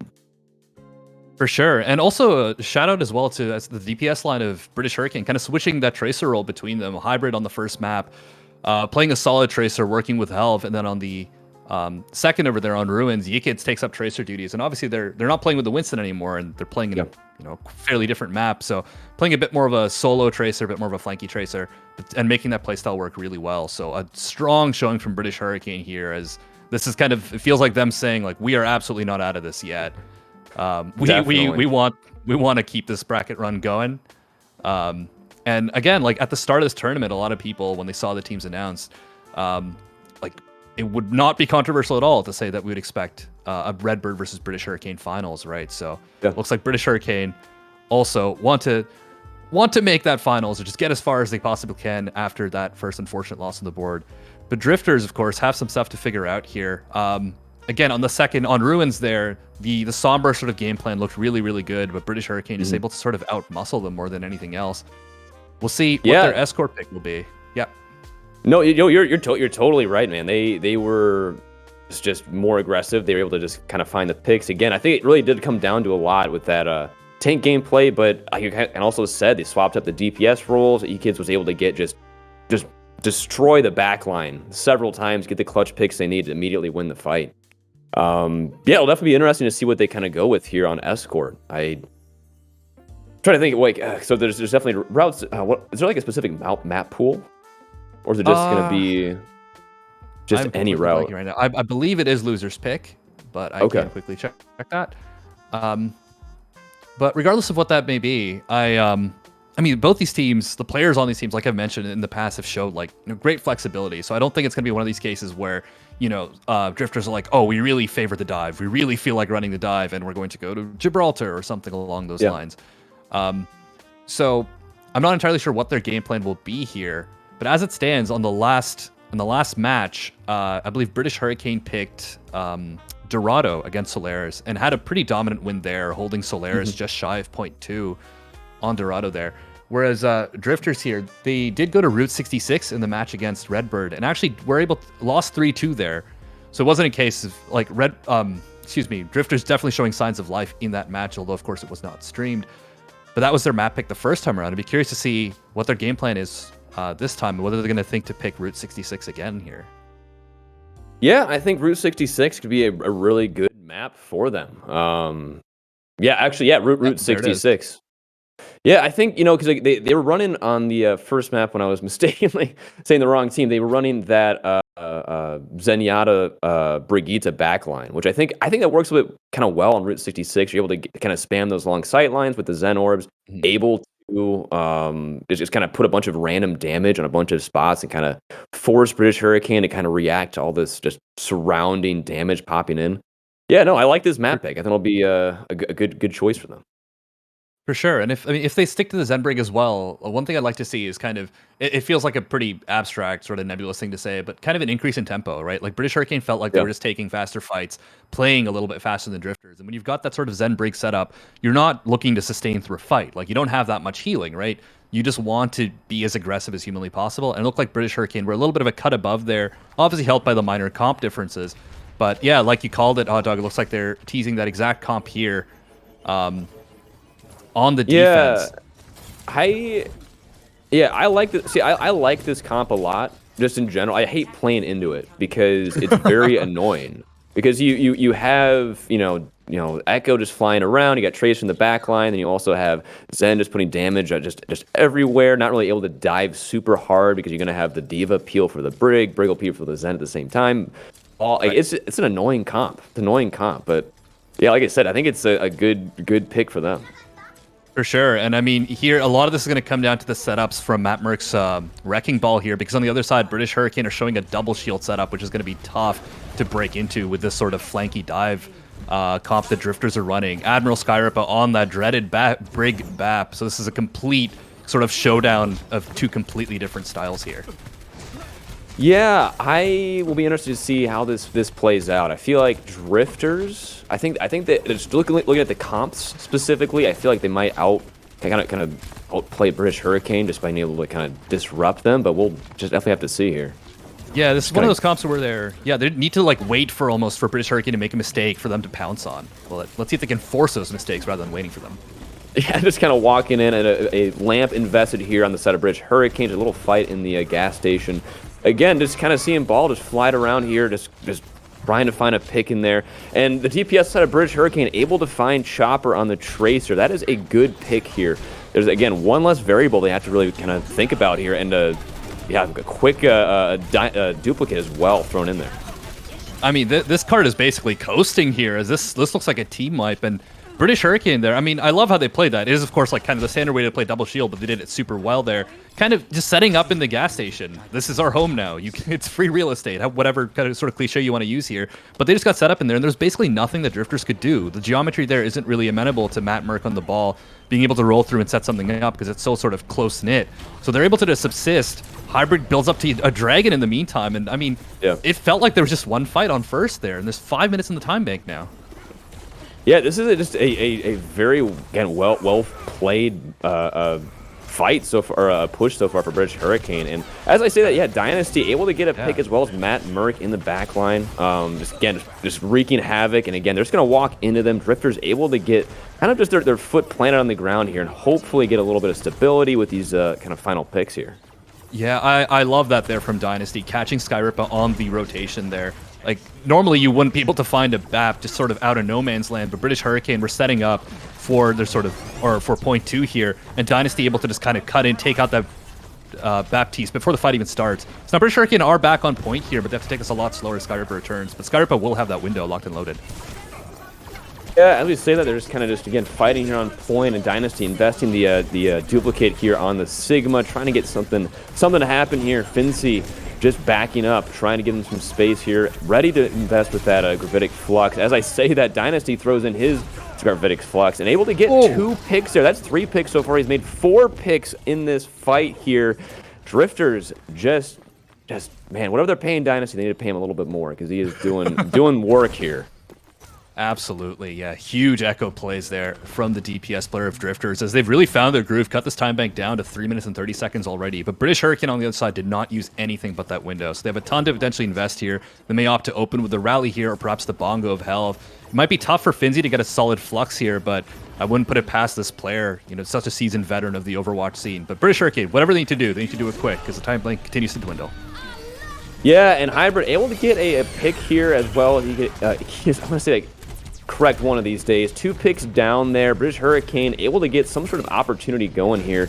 Matt Merck, again, just in the back line, trying to disrupt, be chaotic. Disrupting the Sigma a bit, not really able to help the tank, and that could be potentially something, but no, I think he's just going to back off there. Drifter's going to reset here and get one more fight before the second point. Yeah, and Hybrid came up huge that fight with 3 picks at the tail end of that as well. I mean, like, I was talking about potential ults they could use there. They really just invest the Dragon and the Rally, and most of that just comes down to Hybrid and Yikic just getting a ton of pickoffs. So now British Hurricane about to coast us into second point here. Ship might be back in time with a Flux here, but it's looking pretty tight. Yeah, again, just trying to go in there with the Gravitic Flux ship. Hopefully get something. That's what I was hoping. No such luck. As I say that, able to get a pick on the side of the Drifters there. No mercy and a gigantic Gravitic Flux there. Maybe able to kind of just get everyone down to a low level, pick them off. Unfortunately, no such luck, and still super back and forth. But British Hurricane support line popping off, able to get 2 picks there. Hybrid gets another, kind of just clean it up there, and British Hurricane able to get the picks they need, able to get the distance, able to win the fight, and they got the point they needed there. Yeah, right into point 3 go British Hurricane here as yeah, I think a lot of that came down to ANJ going down early there. That was a really crucial pick from the side of British Hurricane to be able to sort of suss out, isolate, and take out that Mercy, because there's not that much sustain in a situation like that where you're just trying to stall the card. Like, sustain becomes a lot more important, right? So a good flux attempt there from Ship, but doesn't come out to much as what is happening in this corner here? I mean, that was pretty big. It's a big slam by Matt Murk, and they're able to get some ultimates out of there. Moser getting a pick on the side of the Drifters, finding the Tracer, and now they're just going to have to back up here. British Hurricane pushed back off the back of that fight. Yeah, that was really just a clean engage by Drifters there. Absolutely. The minefield in the corner there as well. Just, I mean, the lamp comes out early from Skyrippa, but there's only so long that ability can stay up and protect your team. Right. But 2 minutes and 30 seconds left on the clock here for British Hurricane to close out third. They've got the rally locked and loaded again, but Drifter is pretty firmly entrenched on third point here. Yeah, and they've got a bunch of ults to kind of play with as well. Following a little bit low, but Dynasty able to get Brig as he falls to the Baptiste there. Again, it's just so back and forth, and I say that Anjay getting the res on Dynasty. It's, again, back to full strength of Drifters. They're just fighting around this point, trying to get these shields down. Not much else you can do here. In a window invested by the side of British Hurricane, getting Dynasty. He has been very aggressive, and every once in a while bites him and just, again, leads to picks there. Moser putting in the support ults as well as Anjay. Both support ults on the field. Gets a pick as Hybrid finds 2. And it looks like British Hurricane waking up here, getting the picks they need, and now it's getting real close to the third point cap. For sure, yeah. The Transcendence, I mean, it was a solid investment for Moser there, but ultimately British Hurricane still able to get the picks after that. And Helv has held on to this bongo for a hot minute here. Could potentially use it to close out this third point, as, I mean, British Hurricane are looking like they're in really good shape to do just I think they're absolutely trying to win this fight here. And as I say that, yeah, Baptiste finding the pick. Finzi gets one as well. A rally engage. They're going to be so hard to kill. Ship dies in the middle of his gravitic flux. Not much you can do here if you're on the side of Drifters. And yeah, British Hurricane able to clean it up with over a minute in the time bank. That's huge. Yeah, absolutely huge on Route 66. Definitely a tough map to complete. But at the same time, Hot Dog, I see why Drifters picked this map. Their point A defense looked kind of a little lackluster, if I'm being generous. There was basically one fight. It got wiped, and then that was that. But from point 2 onwards, they had a much more solid game plan. Their sort of setups and engages through Matt Merck's Wrecking Ball looked much improved. And Ship, unfortunately, the fluxes were not able to generate a ton of value, but just generally speaking, on that Sigma pick, able to kind of protect the supports, do damage at range, still bringing a ton of value to the fight. So Drifter's looking much improved from what we saw in Ilios, but they've still got a pretty tall task in front of them here in completing Route 66. Yeah, and I agree, especially on that first point. I remember like distinctly you said something to the effect of like, man, yeah, they're just kind of waiting for something to happen. Like they're not really forcing mistakes. They're just kind of floating around trying to see what British Hurricane were up to, and then eventually someone I think fell into the gas station and a fight kind of broke out that they immediately lost. But yeah, after that, they were engaging, they were being aggressive, finding the picks, putting in resources where they needed to be. So yeah, if they can, hold on to that mental space or mental space they're in right now, I think that's going to be the winning combination for them on this map. For sure. And they also have to be somewhat aware, given that Helm is standing in front of Spawn, that they're going to be facing a wall mirror here. Just saying hi. Just a little bit of sportsmanship. Like, hey, it's a long time no see. But yeah, they're facing a ball comp on the other side, not unlike what they were running on the defense here. Except Yickets is on the Sombra, which could be a bit of a wild card here for Matt Merck to be careful of. Otherwise, Drifters looks like they're very sort of invested in running this comp. Rain or shine, win or lose. I like this. Yeah, like this is good. I like the British Hurricane, answer to this. I think they knew they're gonna have a mirror there. He gets falling very low, and actually they say that Dynasty gets picked off. British Hurricane on the back foot already. I was gonna say like that was a really just smart game plan with the Sombra, and as I say that Halv gets 2 picks to the pile driver, and Dynasty throws his hat in the ring as well, getting the pick, and now did he get 2 whip shot kills in that one fight? I think he did. I believe well so. Done. Yeah. Well done. That and looked Halv. Okay, I thought he was about to get off, and then he gets pushed away. Look at this. Back to your team you go, Helv. Just having a good time. Yeah, and there, I mean, Drifters seem to have like a strong opening there, kind of getting softened up from the outside by the DPS players of British Hurricane, and then Helv with a slam immediately just gets 2. Yep. That's got to sink your morale a little bit, and there's a bit of comp changes here, as Dynasty now in the Cowboy on Cole Cassidy now, as he is known, and Chopper's taken out Hybrid already, so Drifters in a good spot here. Yeah, this is what you want to see, man. You get 2 picks. You just need to get on the point, try and, again, isolate those last 2. Maybe try and get them, to die as late as possible, but you still want to be pushing the point here. There you go. And yeah, they're in a really good spot here. Potentially, if they're able to get a, stop them from recontesting up top, they might be able to just get this one point in here, provided Yikids doesn't, contest. Yeah, Yikids in particular is almost at the EMP and might be able to get it off just in time before the card touches here. Matt Merck is kind of, again, being the bouncer, holding the door here, but Yikids is at 95. If Yikids can get this EMP, this could be a very different fight for the side of British Hurricane. Yeah, and they're absolutely playing for that, able to get the pulse bomb as well. Doesn't find a pick. Hell, it's a little bit of damage, not much you can really do. Drifters are kind of set up on this side here. They need to walk in and make something happen, or yeah, they're going to get EMP. Oh. That is gigantic. 3 people fall. Hybrid gets the Zenyatta as well, nothing 4. But Matt Murk equalizing hit, as well as Chopper getting picks. This could be what they needed here to kind of keep this ball rolling. Zio on a man on a mission here with the Zenyatta, just putting in the damage with them. But did I say that? Wait, did they not contest? Yeah, actually, Drifters were able to get first point of this here. They capped. I didn't even process that. That was well done. So yeah, they just kind of, I guess, left point. Yeah. Hot Dog, I don't think British Hurricane processed that either. That completely got me off guard. Yeah, actually, yeah. Matt goes on a bit of a suicide power drive, but yeah. They were on a mission, man. They were going for it. Yeah, a new lease on life for Drifters here after it was looking kind of rough. Dynasty also died mid-high noon there as Finzi got super aggressive. But I think a lot of that came down to Finzi's high noon, high noon, excuse me, is Finzi's flux, not necessarily catching all the EMP targets, meant that there were enough players alive on the side of Drifters on that high ground over there to then subsist after the hack had worn off. So, like I said, another lease on life here. Ship's coming up to that bomb. Chopper's got that pulse to potentially toss onto an unwitting support. But British Hurricane are just holding forward here. They are not happy about losing that point. Oh. Chopper, though. That will happen if you're very close and if Tracer has pulse bombs. Yeah, so 3 picks. Chopper waking up here, able to get 4 picks. I will say, in fights, even where what Drifters, they pop off. They just need to have more of these pop off moments, and they'll win. Because when the DPS are on, they are absolutely on. I've seen multiple 4 or 5Ks this map for both DPS. They just got to keep this locked in. For sure. And I mean, speaking of locked in, Moser is still keeping that momentum going, taking out Skyrippa here.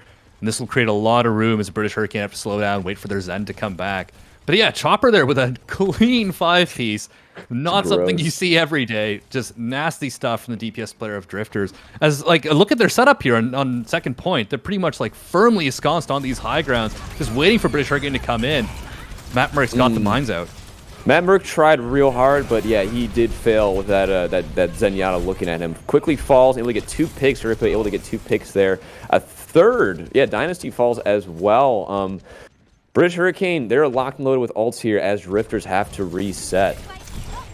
I may have gotten it backwards. Yeah, actually, Chopper able to get a pick as well. That's gigantic. Pulse bomb on the Brigitte. They might be able to keep pushing on here and kind of get some distance on the cart. Yeah, actually able to do that here. Ship pushing in. Finzi falls. Now they're all on the high ground here, and British Hurricane, they're going to have to reset. Another pick. Drifters able to keep on the just the pressure going and able to get the point here into point 2. And no one can contest. I mean, I think you're right to call that they're potentially going for a reset there, but Chopper is able to pull out a miracle play. They find the Sigma Finzi isolated on the side. And just like that, the pendulum swings completely in the other direction, and Drifter is able to sail into point B there.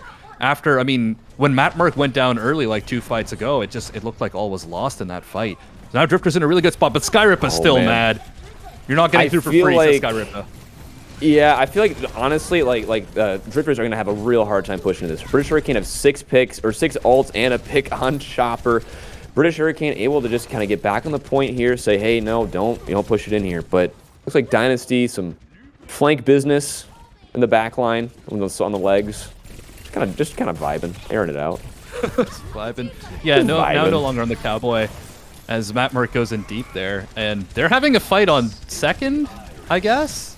Yeah, British Hurricane investing the Transcendence here as Hybrid finds Matt Merck. Hybrid has a pulse bomb locked and loaded, finds the pick on Anjay, unlucky there, and it looks like Finzi gets another pick there, 2 picks, and yeah, just another reset here on the side of the Drifters, and it is down to a minute and a half almost. This is looking a little rough. And all this because Skyrippa was just a man possessed earlier, and look at Yikids right now on this flank. It's like they're Drifters are going to be spawn camped by the looks of it. Yeah, and immediately falls. That's not what we want to have happen if you're on the side of Drifters. But if you are on the side of Drifters, you're all right with that happening. Chopper finds a soldier on the side of British Hurricane, and that is 2 picks going their way. But they are down their now their Tracer and their Hamster. Not much you can do here. Finzi being so aggressive. All those bombs he's lobbing in there, doing so much damage to launch him closer to another just another gravitic flux here. And now they might have to back up a touch, but man, they took off so much time there. Yeah, even using the tactical visor here, but all of this is just to burn clock, right? It's down to a minute on the time bank here for British or for Drifters, as Matt Merck's taken out as well. The visor is out from Dynasty. The legs trying to get some damage in, but ultimately just zones British Hurricane back, and they're still getting picks on the board here, Hot Dog.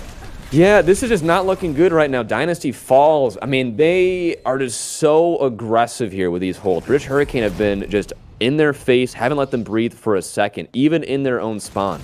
And the thing is, if they win this next fight, they're going to be in overtime no matter what. So Drifters, they are, as I say that, they're immediately getting pushed in on. Angie finds the hybrid, but it doesn't matter because immediately 2 pigs come out on the side of British Hurricane. And again, they have to reset. They have 20 seconds to get 1 fight in here.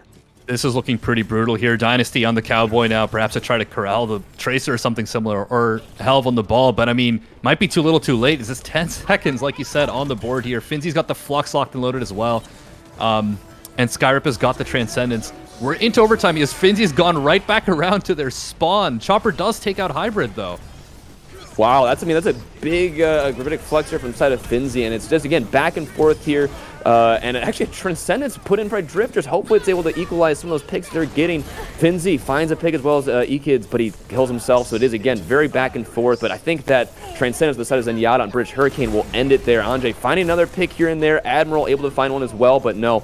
Drifters, I don't think they're going to be able to kind of stay on the point for much longer than this. Brigida trying to do her best. Ball falling. And it looks like, yeah, British Hurricane able to find the win here. Yeah, a 2-0 here on Route 66 will seal their ticket to continuing on in this bracket in our Mayhem, or in the Mayhem Fall Classic, presented by Zaxby's and supported by Republic of Gamers. As yeah, that was pretty dominant at the end there. We had a pretty close Route 66, but right on that 3rd point on Drifters' attack, it just kind of went off the rails. But Dynasty here, this was a really nice duplicate on the Sigma. Well, this is what I was saying again, right? Like when they pop off, DPS pops off. They get multiple just kills. They're able to get 3, 4, 5 not the Ks. talent. Yeah. Yeah, it was just, I think, locking that in and keeping that going. That's what they just lacked. And yeah, British Hurricanes just holding so close. Didn't let them think. Didn't let them get that headspace. Yeah, and a lot of that, like I said, sort of comes down to tempo in that regard, right? Yeah. Like tempo is a bit of a nebulous term, means a lot of different things to different people in Overwatch. But the general idea is British Hurricanes seem to be again taking faster fights, being a bit more proactive.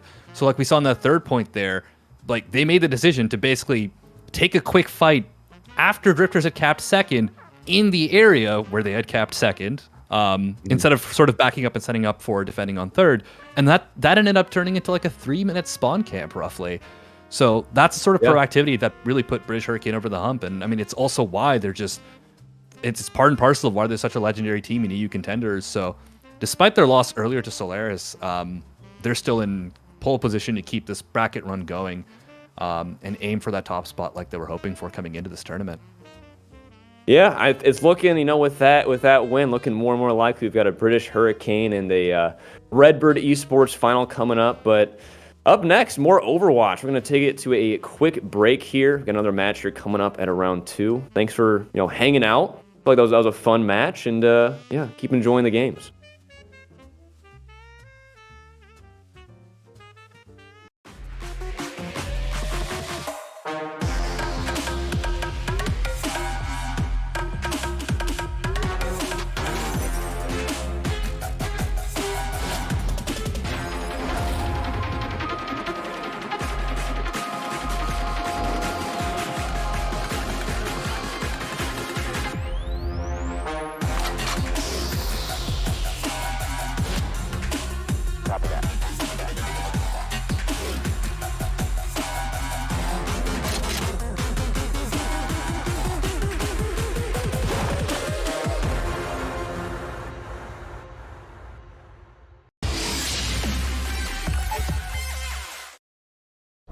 Soldiers, today we decide. Are we gonna run and hide, or are we going to fight? They think it's over. Well, they got another thing coming. Because today, we're going big! Introducing Zaxby's new signature sandwich with a double hand-breaded filet, split top bun, and Zax sauce, or new spicy Zax sauce. Only at Zaxby's. Order ahead, drive through, or get it delivered.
Hello, everyone, and welcome to the Florida Mayhem Fall Classic, presented by Zaxby's and supported by ROG. We're back here again with the final game of our broadcast here on the B Stream. Again, thank you all for tuning in. I am Worscast, joined here by the amazing Chicken Nugget God. And, I mean, looking at this match here, it's going to be Wisp versus British Hurricane. What can you kind of say about these two teams coming in? You know, a lot of good games coming in so far. British Hurricane just got a really close game, but ended up losing to, I forget the team name, but Solaris, yes. And Wisp having a nice win and coming into this lower bracket, but ended up losing 2-0 to Uprising Academy. You know, this should be a good game. Two really good teams. Yep, and of course, looking at that Wisp win over Shoes Money Crew, not an expected, especially by that seeding, was not an expected win there, but still a very strong performance so far by Wisp. Again, a close 2-0 loss to UA, and I mean, looking at British Hurricane here, it's kind of this clash, right, between EU and NA that we haven't seen in contenders for quite a while, actually. The biggest instance of that I can remember was the Gauntlet so many years ago. Yeah. And that was a great time, but it's been quite a while since then. So getting to see these EU and NA teams clash again has been amazing. And we're going to see it once again here in this lower bracket, of course. Whoever loses here does, in fact, go home. So you're going to be wanting to avoid that as much as possible. Definitely. And, you know, it's so nice having these double limb brackets. I love them personally. You don't see them a lot in Overwatch, but it's just so nice having a nice lower bracket run, making it to the finals. It brings a lot. It brings so much, way more than a single limb. But like you said, though, both these teams have gotten their first loss, and this is elimination. You know, win or go home. This is the type of stuff I love. I love this.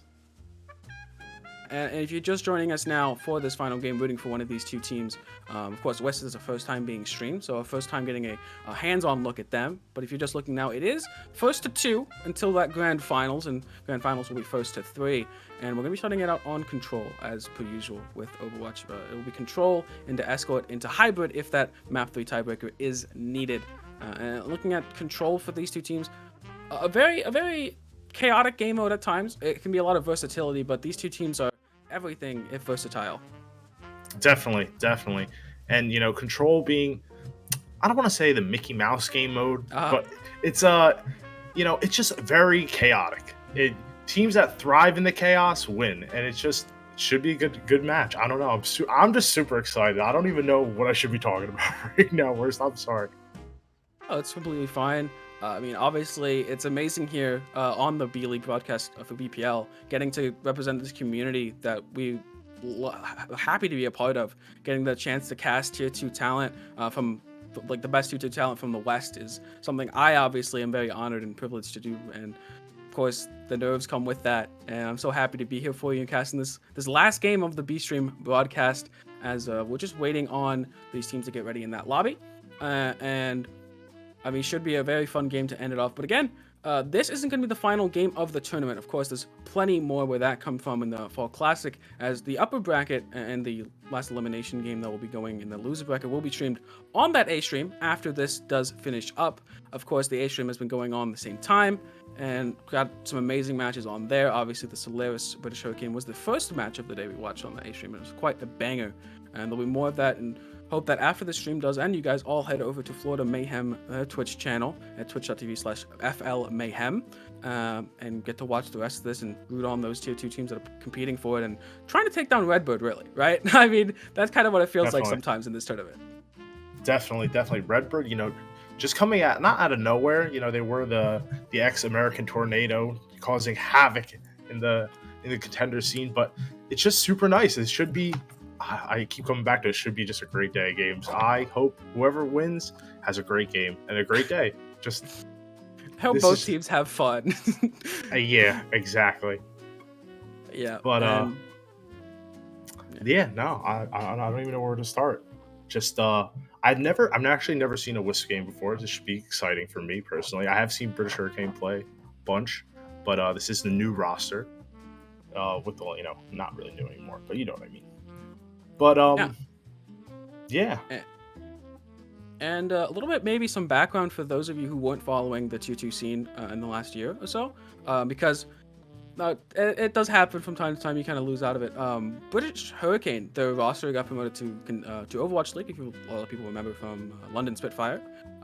So that was a big thing for them. Their new roster competing in contenders kind of fell to that second place spot to Falcons Esports. They did an amazing job in contenders. September and October both took that first place, and British Hurricane actually traded second and third place. Second against Falcons in September, and third place below Shoes Money Crew, surprisingly, in October. So they're kind of trying to compete again and see how they match up against NA top tier talent, especially maybe they get a match against Redbird perhaps, and see how that goes. And Wisp, another NA contenders team, in September they had basically a completely different roster. I believe very little people remained the same. And in October, they revamped their roster and came in 4th place. Very strong finish for them, but some very close matches against that NA teams. Losing to Solaris in the end of it, but still very strong performance for them, and they're trying to keep that going into this bracket here. Definitely. Should ride that momentum. But I don't know. I don't know. No, you're fine. It's the nerves. It happens like that. It's yapping time, right? That's, as casters, it's yapping time. It can kind of be hard. Yeah, it can be hard to fill the time sometimes. As I mean, looking at these two teams, and I mean, a lot of things is DPS talent, right? For British Hurricane, you have someone like Hybrid, who was in that Overwatch League. So that is a big thing to talk about. Ex-Overwatch League players are in this tournament. Stellar as well, QOQ as well, also from UA, who this team actually lost to. So they did lose to some ex-Overwatch League talent, and UA being mostly, I think, an entirely Korean team, is definitely front runner for that second spot under Redbird, as NA contenders had shown. But again, it's going to be British Hurricane. What can they do if they do end up going against UA, which they haven't yet? Can they show off some EU versus NA pride there and take the win? We're gonna have to see that later in the bracket, but right now still waiting for these teams to get into that lobby and get that all set up. But yeah, should be very shortly. Definitely. What are some of your predictions for this match? I just came off, so I've watched a lot of British Hurricane this morning. I actually just came off observing their game against Drifters, and very fast-paced tempo. I mean, if you guys weren't there for that match, it was just streamed on this channel as well. If you just didn't see that match, they were basically flipping spawns on Route 66 with their dive composition. So very strong from them, but they can also play that rush composition if they need to bring it out. And it looks like Li Jiang is going to be our first map here on Control. That's going to be interesting to see, because you have that dive map in Garden and also that rush map in Control Center. Definitely. Especially the which one is the one with the in the picture right now? I can't think of it. Where you TP through the window. I personally think it's kind of RNG. When you go through that TP, there's so many of them going in. It's impossible to tell what's going to happen after that fight. But we are going to be heading to Gardens first. This should be, I would think, has to be a dive matchup, right? Yeah, looking so far, it does look to be that dive matchup. But we are seeing from British Hurricane might be running over to that rush composition. Still does have Finzi on that ball in case they want to swap it up. But we shall see so far. As Wisp, again, might just be a rush mirror here on Gardens, which could go either way. Definitely. Maybe they're trolling me, but I would love to see this Rhine ball comp. This would be very fun to watch. It feels like they have nothing to really complement each other, but it's always fun to see.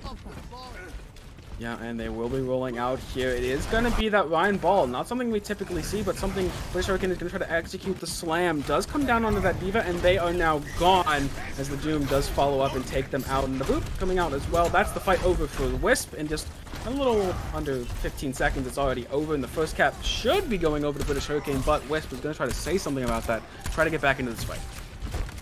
Yeah, British Hurricane just had such a clean engage with this. They all engaged super quick off the Finzi slam and just had a butter smooth fight. Literally won it within the first 15 seconds, like you said.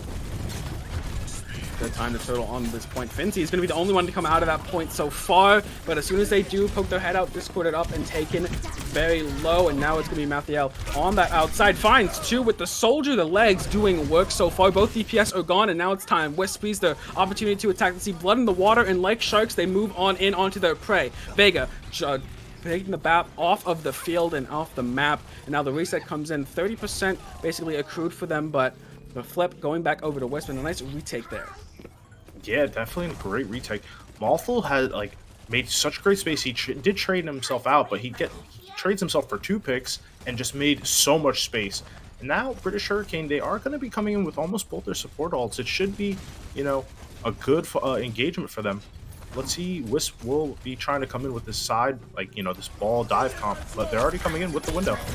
And the ball is going to go on that back line looking for the slam. Doesn't decide to pull the trigger just yet. Just valuing that HP bar before the slam comes in, but maybe it's a bit too slow. Hybrid on Cassidy doesn't end up finding the soldier. Now they're gone, and a lot of damage is gone as well. But the stun on the help does put him low. The beat is going to be used to keep them up in the fight. Support ult for support ult so far as they come flying out. The rally, though, late is going to keep them so much healthier in this late game fight right now as Hybrid trying to find that Tracer's head. And the slam comes out, puts 4 on the ground. The bomb is going to use to disengage as Vega does end up losing the life even through that barrier in that bomb. And now, so many ults going back and forth. The eat onto the pulse bomb does keep them in this fight even longer as Malthel does find that visor, takes out 2 along with that, and the Tracer going to be cleaning up as well. And Wisp holding on to this point, but with no ultimates to speak of. Yeah, Wisp used a lot of ultimates there, but so did British Hurricane. Committed, I'm pretty sure, 2 windows that fight. That was a long, extended fight, and they are just they weren't able to get much done. I have to say though, Malthul, I've been playing a lot of legs this season. I'm so happy to see more Soldier being played. I think Soldier is so much fun.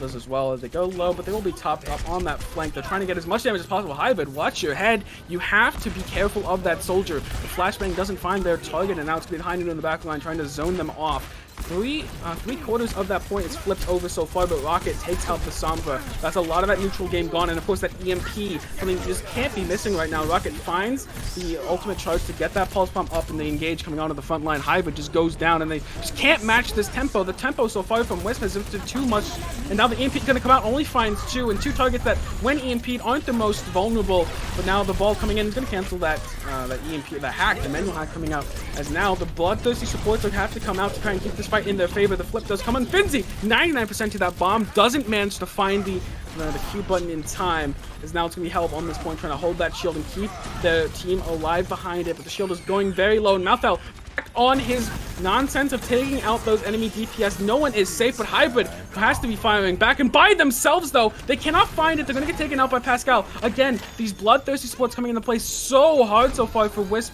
and both British Hurricane, and that's the first round going over to Wisp, and a very strong showing for them, losing that first fight, but taking it right back. Yeah, a great minefield from J-Bubs. Just completely, they all rotated into the white room and got completely zoned out. There was no getting into that point through J-Dubs' minefield, and this is just looking really good here from Wisp. That, like you said, the tempo has been up for them, and British Hurricane just haven't been able to get a foothold onto this point. Yep, and now we're gonna actually see it swapped up here from Wisp onto that rush composition, and this exact composition they played into, I believe it was either Dice or Altiora. And Malthel on that Doofus was absolutely insane, so I'm expecting to see big things from him. Yeah, we got the Doomfist matchup between Malthul and Yikids. Should be very good. Right now, going to be rolling out Malthel, looking for the punch, and does exactly find just that. We're going to have to back into the safety of his lamp. Both lamps are now forced out, and it's going to be the time here for Wisp to back up. You've lost your Diva now. Just disengage and try to get a retake as soon as possible. You don't want to stagger out any much more, but there's a lot of spam damage coming out from that Baptiste and that Symmetra that might prove fatal to any squishy that's a little unlucky enough to get caught in that projectile, but are going to disengage cleanly and look for the retake. Yeah, just British Hurricane had so much front-end pressure. They got the lamp down super early, and the fight's already happening. This tempo is super quick. J-Bubs does end up pinning in and finds the enemy Doomfist. Now it's going to free Malthel up to try and do something in that back line, but can't find much help. Just kind of taunting them on the front line, doing a 360 there, saying, hey guys, come and fight me. As the Shadow comes out, puts 3 on the ground. The pin back in the enemy team is going to find the Symmetra, but the rest of the team with that window opened up where there was no shield in front. That window from Baptiste kind of found the kills there. Malthel coming back into this fight, and something that looked so promising there for British Hurricane turns on its head, flips so quickly, and now the point as well gonna flip just as quickly as there's no one left to contest it. Yeah, Wisp having a great, Malthel doing a great job of causing so much disruption, onto the side of British Hurricane. But yeah, just like this, they're coming in with the TP and the wall, but Wisp do have the beat to probably counteract this, and oh my god, massive shatter. A nice shatter on the back line, but Hybrid's going to clean them up from the kind of on their backside. You're going to be like, oh, I'll let my turret do it, I'll relax a little bit, take a little bit of vacation. But Wisp still fighting here, is going to look for more picks, is going to look for that Doomfist engage in the back line. They're going to get forced out though. The Diva's on top of it, Malthel, who is kind of going in the back line and just dying a bunch right now, and the bomb's going to come out in the back line to engage the spoop on the Hybrid. Great job by Vega to push them up in the air, but Finzi responds. You can get that bomb, you can get that kill, but I'll get even more. Taking them out, 4 kills for Finzi in a massive fight win for British Hurricane, flipping it back in their favor. That was just, wow. What clutch plays coming in from both Divas on these teams. Just so close here for Wisp, but Finzi just having a mega clutch moment. And just like that, we're heading into this next fight, and none of them have any ults. Maybe Wisp gets the window, but there's nothing really on the side of either team. Just it will be a neutral fight here. And this round has been very, very close so far. The rush for both teams proving to be something they're comfortable with, but it's going to be Pascal throwing out that window early, trying to get some ult charge for their team. The TP in the backline is going to prove not effective as it just gets killed almost instantly in this Symmetra. Pushing forward, is going to go super low with that Fire Strike. Immediate response from the team. We got to protect our Symmetra as Finzi doing a great job appealing for Malthel. He hasn't found the ability to have much value on that backside, and now the TP in is going to come from British Hurricane, followed up by the slam from Helv. And that's another fight win going over to British Hurricane. We're looking towards that round 3 of map 1. Gonna be a close one to start us all out. Definitely, definitely. It looks like so far British Hurricane has had like just their number in the rush mirror. Like it's just not even close. If they do head to this next map, it might be in British Hurricane's favor, but that's getting a little ahead of ourselves. An aggressive response here from British Hurricane, trying to get the first pick, the first blood, but in fact it's going to go over to Vega. Again, I can't say it enough, these supports are just bloodthirsty, looking for any opportunity to take out the opposition, and that they do. A really great retake from Wisp, and something I've loved about Wisp so far is that their retakes on these fights are just so clean sometimes with their ult usage. Definitely, definitely. They only used, what, the beat? That was it. That was really a minimal engage, and they saved themselves a lot of ults for this next fight, almost 4, with the Ryan Slam and both DPS ults. And we're gonna try to see if Wisp can build up that Ryan Slam and perform some sort of miracle with it, but they do have... Oh, the Reaper though! Flanking! Hybrid! He catches him off unaware! He didn't hear the footsteps of the Ghost of Death coming behind him, and now it's Finzi in the back line, looking for something, anything, getting some kills. The window is used to disengage. Ooh! You can't lose your BAP like that, especially not to a charge, something that is quite preventable at times, but Helv manages to take out their opposition, and Finzi once again doing some work, doing some lifting right now, finding the kills that they need both with the bomb and with the guns, as Malthel coming back, trying to find something to redeem himself after that early death, and he does find just that. 2 kills. Both the Lucio and the Ryan are now gone, and Diva on this point fending for themselves. They have no bomb to remake at 85%, just 15% to go, and that's not a lot of time to get a good clean fight here for British Hurricanes. That was insane. Going from Malthel getting picked off first to coming back and cleaning up with 3 kills, that is just Doomfist things, let's be real here, but what an insane clutch nonetheless. Looking for that Reaper to build up.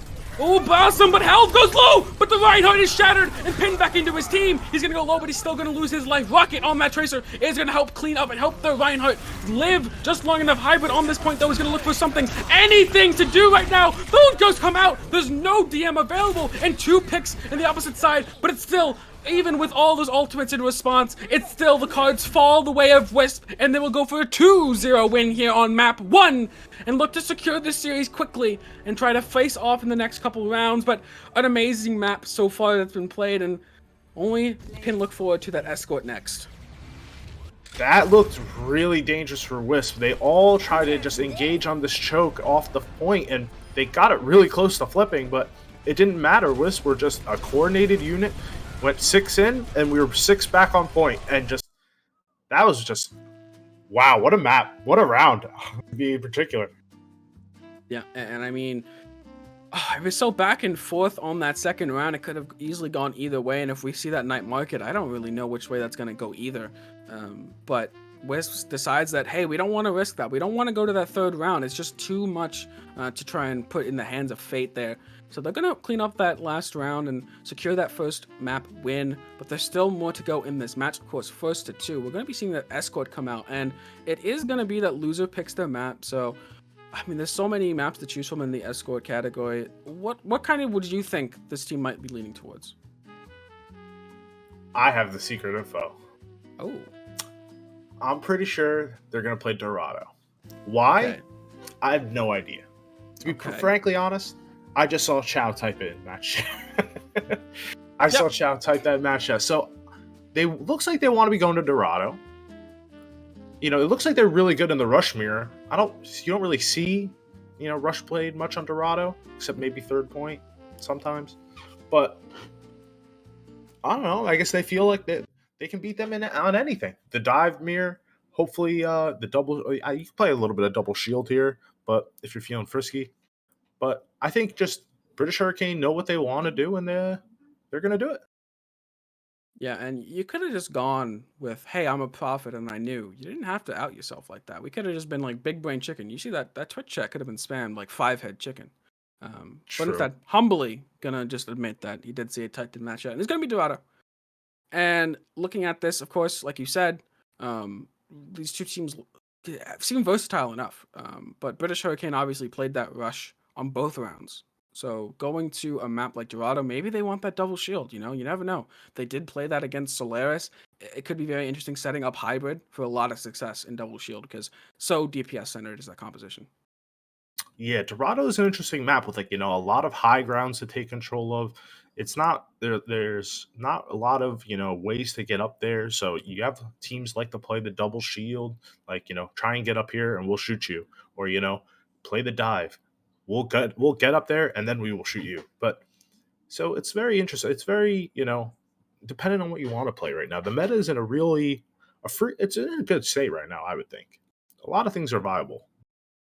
Yeah, and next patch, Junkrats are going to be even more viable, potentially, as that experimental card did come out. And Junkrat looks to be a terror. But that's not this tournament. Luckily, Blizzard decided not to release a patch that potentially made a character busted right before the tournament. So, good on them for that. And again, looking at... I just can't think about that last round, how close it was, and how much we could be in for quite a long match here. It could go to that third map. British Hurricane obviously in this tournament, no less, not a stranger to that. But Wisp just kind of wants to be like, hey, we want to get on to the next round as quick as possible, get to our next opponent. Because again, in a tournament that's going to happen in one day, it can be a little grueling to go through so many matches in one day. That's why it's first to 2, obviously. If these teams played a bunch of first to 3s in one day and for like 6-7 hours, that would just be, that would be hard, I would say, as someone who has played before. Those matches take a toll on you. Definitely. Overwatch is a very mentally taxing game. As much as I love it, it gets frustrating sometimes. Yeah, but, hopefully it's not frustrating for the players. That would not be as great. Obviously, we want all the teams here to have of course, they're competing for money and everything like that, so it's not, we just want to have fun. Like, they obviously want to win, and competitiveness is in there, but we want there to at least be an enjoyable experience for all 8 teams that do show up here. Definitely. And looking at the rollout right now, like you said, don't play Rush on this map that much, so it's going to be double shield versus this dive competition.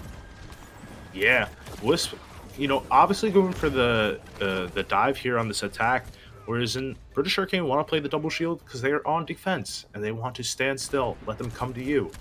It's very, elementary fundamentals, you may say, but they're getting a lot of free space here. Worst. A lot of free space has been acquired so far by Wisp. Maybe accredited to J-Bubs in that backline on that ball. Pull comes out, but Baptiste going to use those moon boots to hop onto that high ground just safe enough. They're waiting for the wrecking ball to get into position and start something here. Well, right now, it's just a waiting game. Maybe Hybrid can stop it in its tracks right now. They're looking for the snipe onto one of those squishies. Tracer has to hide their head a little bit, has to recall out of there. A little bit too hot to handle for them. As right now, it's going to be Pascal pushing up, and Hybrid finally finds that squishy that he was looking for that entire time. And it's going to be Chime losing their life. And Hybrid finds another there. Vega not going to be saved from this Widowmaker's sights. And really strong setup here from Hybrid, and they take the first fight. Hybrid doing the Lord's work here, and he will be passing. But J-Dub's an actual Castus Curse. J-Bub's doing a great job of just dealing with that Widow, and getting out with his life. This is great for them. There aren't many ults almost available, except on the side of British Hurricane. With the window, of course. Rocket looking for that pulse bomb, maybe something that can change this up, break this point open for them. There's the pulse bomb acquired, throw it right into the wall. That scooter, Rocket hated that scooter as a kid, didn't like it at all, as Hybrid takes out Vega, and it's just not going to be, potentially not going to be enough. There's another shot from Hybrid. You cannot peek those walls. It's just those sights from Widow are just so powerful and allows them to just track you through that wall. It's not wall hacking. Well, it is wall hacks, but not in the computer, in the game. Yeah, this comp from British Hurricane is so tough to deal with. With Hybrid playing super far back, the only person really able to get to him consistently is J-Bubs. And other than that, you have Yikids on this, just anywhere, literally anywhere in the sky at any moment in time, and just doing massive amounts of damage in your backline. And the double shield comp is just so strong and just taking so much blunt force damage. This is just so tough to deal with if you're on the side of Wisp. J-Bubs there is trying to start something in that backline, right? But it's gone to 69 HP, nice. And it's going to be forced to back up for that Mega. And it's going to be kids looking for this copy, potentially onto one of those tanks. But the ball is never in the fight to copy, as now looking for it. Well, just looking on that back line. The Trans is going to get forced out here by that Flux, and now the fight's going to devolve a little bit. This is where Wisp is comfortable in this composition, where there's a lot more chaos. There's more chaos inclined, and with that, they find the opportunity to get some picks, but it's traded back 3 for 3 so far, 4 for 4. This fight could not be any closer. The minute a blue player gets a kill, red follows right back in that kill feed. It's just a nice little parade of blue and red right there. And they're going to have to back up Fincy on the back foot. Going to wait for his team to reinforce him. Yeah, both teams doing a great job at not trying to overextend in these clutch fights. These fights that mean so much. There's only 30 seconds left on the clock. Any pick right now is very detrimental to the result of this first point.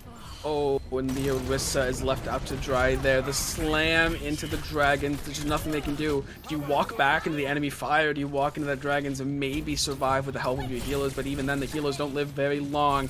And Admiral might be losing their life as well. They just accept it right there. Just stand still. As the first point finally is going to be cracked, but British Hurricane still definitely a success there as they make a couple swaps here in the composition. Yeah, J-Bubs and Rocket doing so much that last fight, getting them into position to actually cap point. And it looks like Hybrid has made the swap onto the legs. I like it. Yeah, we've established the lore is that chicken loves legs. He just runs. Chicken legs, you know? He has a chicken. He just runs around. Yeah, maybe he likes chicken legs as well. But gonna be establishing on this high ground as they're looking for something here. The pull on the backside doesn't quite find anything just yet, and a little bit of a Mexican standoff here over top of this cart. Yeah, they're giving up a lot of space here, but just trying to hold this high ground. This high ground here is such like a position of power, but they're able to just navigate around it, trying to hold the site, hold this LOS so much, and keep themselves topped up. Trying to draw out this fight as long as possible, because that's what's good for Wisp. You know, the longer chaotic fights that are just super good for them. Oh, Vega tried something there. A classic of these high tier Baptistes. We jump on high ground by ourselves. We're going to window ourselves, lamp ourselves. We're going to try to do as much damage as possible, but they end up paying for it with their life. And now your kids is going to force the Transcendence out of the Zen before the rest of the fight can even happen. There's still ultimates available. Echo into the backside is going to try to catch out the Zen. The charge right click not going to be enough. The Baptiste is going to help out their DPS there with a little bit of DPS themselves. And now it's just this Baby Diva sad and alone, trying to get as much damage as possible. Actually, both of them. Both the Baby Divas are looking for that mech, and one finds it before the other. Oh, Echo, Yikids beams down Chronic just as they get the remech, and now they're back to Baby Diva. We're back at square one, spamming from the choke, and this is really rough here for Wisps. Yeah, they have some DPS holds, but there's only not less than a minute left on the clock, and British Hurricane have this high ground completely to themselves, and almost with 4 ults themselves. Hybrid is going to be having a nice visor here. He's already set up on the high ground. I'm ready to see it. Yeah, and I mean, 30 seconds to go as well. Not much time. There's just so much posturing having to be done here by Wisp without that Diva mech. He even goes down to 1 again. Has to get healed up. So many resources being pumped in this baby diva to get that mech back, but they're just shooting shields. No one's poking them or even peeking them in the slightest. Tracer though is gonna try to get Hybrid out of this fight, but Hybrid's like, no, you ain't gonna push me. I'm just gonna take you out. And the peel comes back in, and your kids as well with their Mercy in tow keeps Hybrid up and keeps them in that fight. Just thinking that Arisa they have fortified just for that occasion. Gonna be 50% damage reduction, and the dragon onto the high ground trying to push them off. This is the last fight here of potentially of the round. If British Hurricane does take this, and it looks like they will, there's a lot in their favor. The Res though going to come up. Hybrid in that backside, literally in the enemy spawn, running around. He's on legs. He's running. He's on the flank. An East Coast special. British Hurricane isn't on the East Coast of America, but that's an East Coast special right there. Legs is just the greatest. He is so fun. He just runs around. You can't catch him. He's just running. You know, didn't Overwatch say everyone gets a name change? Yes. I'm gonna be Chicken Legs now. This is gonna be my Chicken new legs. account. The lore advances. The The chicken lore. lore. Oh. Sure, everyone there in the BPL community that's tuning in, you guys are gonna love to see that this BPL lore is expanding before your very eyes. Something amazing thing can happen at the Florida Mayhem Fall Classic here, and something that's amazing is this double shield play from British Hurricane so far. It's been quite impeccable. I mean, they fell on that first point, but that's to be expected with 4 minutes of time. But that second point was rock solid defense. Definitely. No way they run double shield on attack though, right? It looks like Wisp wants to run the dive here. I mean, it's not terrible, but I don't know. I'm personally not that big a fan on double shield on attack, but if British Hurricane want to do it, I trust them. I believe. I trust these people that can come second and third in EU contenders. I think I trust them a bit with their composition knowledge. I think they know. I think they know a what little they're more doing, than me. perhaps. Definitely. But yeah, I mean, there's some truth to what you said. I mean, it can be a bit slow, double shield at times. That's what the Echo is trying to help out with. But Wisp is going to be like, hey, we're going to be on your back line 24/7. That's why Admiral's like, I gotta run brig here. I gotta keep my back line alive. Definitely. And as we're heading out, they're already set up on this red building, but British Hurricane, no. They definitely know. They know. Oh, the British Hurricane actually running the new kind of, not like it's not a new comp, but you've seen it a lot more lately, this Arisa Diva comp, which I personally think is pretty strong comp. Yeah, I mean, it allows you to access that high ground. Like, look at that. Perfect example. Thank you, Finzi. It's show and tell right now. I'm going to be like, hey, I'm going to tell you about this, and Finzi shows us. Great job from him right there, and they're going to try to push up this main until they kind of get that cart through that choke, and then they're probably going to rotate to that high ground, but not just yet, as your kids is looking for some damage. That's what the Echo is there for, controlling that space, and the Hanzo as well, Hybrid, looking for something, anything, finding a pick, finding Squishy's head, but no one is giving it to him just now, and everyone's going to rotate into this bottom right-hand corner of the Diva. Going to get caught out, though, with Finzi going to run to the rest of the team. Those stickies in that enclosed environment could be extremely deadly, as well as Rocket's Tracer as already finds a pick. Gonna be traded out, but they've done the damage. Your kids is gone, and I don't think they can have any amount of space to do anything with that, as now the Diva is also demeched, and it's just kind of on the back foot, but somehow they're still just holding their ground just fine. Yeah, J-Bubs does not want to get caught out of here. He's just playing this objective so well. They aren't able to burst him down, so he's just staying there, living there rent-free on the point, and just doing the Lord's work. Oh, just get bashed. As I say, cash. The classic. Oh, the Transcendence coming out. Not in time. J-Bubs dies, but it's going to allow the res to come out. Both support ults, though. For one, res is not the greatest thing in the world. Oh, my Chime. That HP pool of 450 just deleted instantly right there. As Hybrid and your kids want this to go to a map 3. They were not happy with that first map at all. You said in the beginning, bit of a Mickey Mouse mode. I'm not saying it's a Mickey Mouse mode, but it definitely has a lot more. Some would say it does have a lot of variability. They're actually staggering the Diva here. They know because it's gonna take time to cap anyways. They shouldn't kill the Diva, so they're just gonna wait. British Hurricanes really good, guys. Who would have guessed that top contenders teams are good at the game? Definitely. That's so unfortunate for Krawi. It just, oh, what a brutal stagger. But they are already ready to go. They do have this Diva bomb, but Wisp don't have a lot to really contest for this next fight. On the other hand, British Hurricane have both DPS ults, Dupe being the mega big one, and Hybrid actually can force everybody off of this high ground with the Dragon.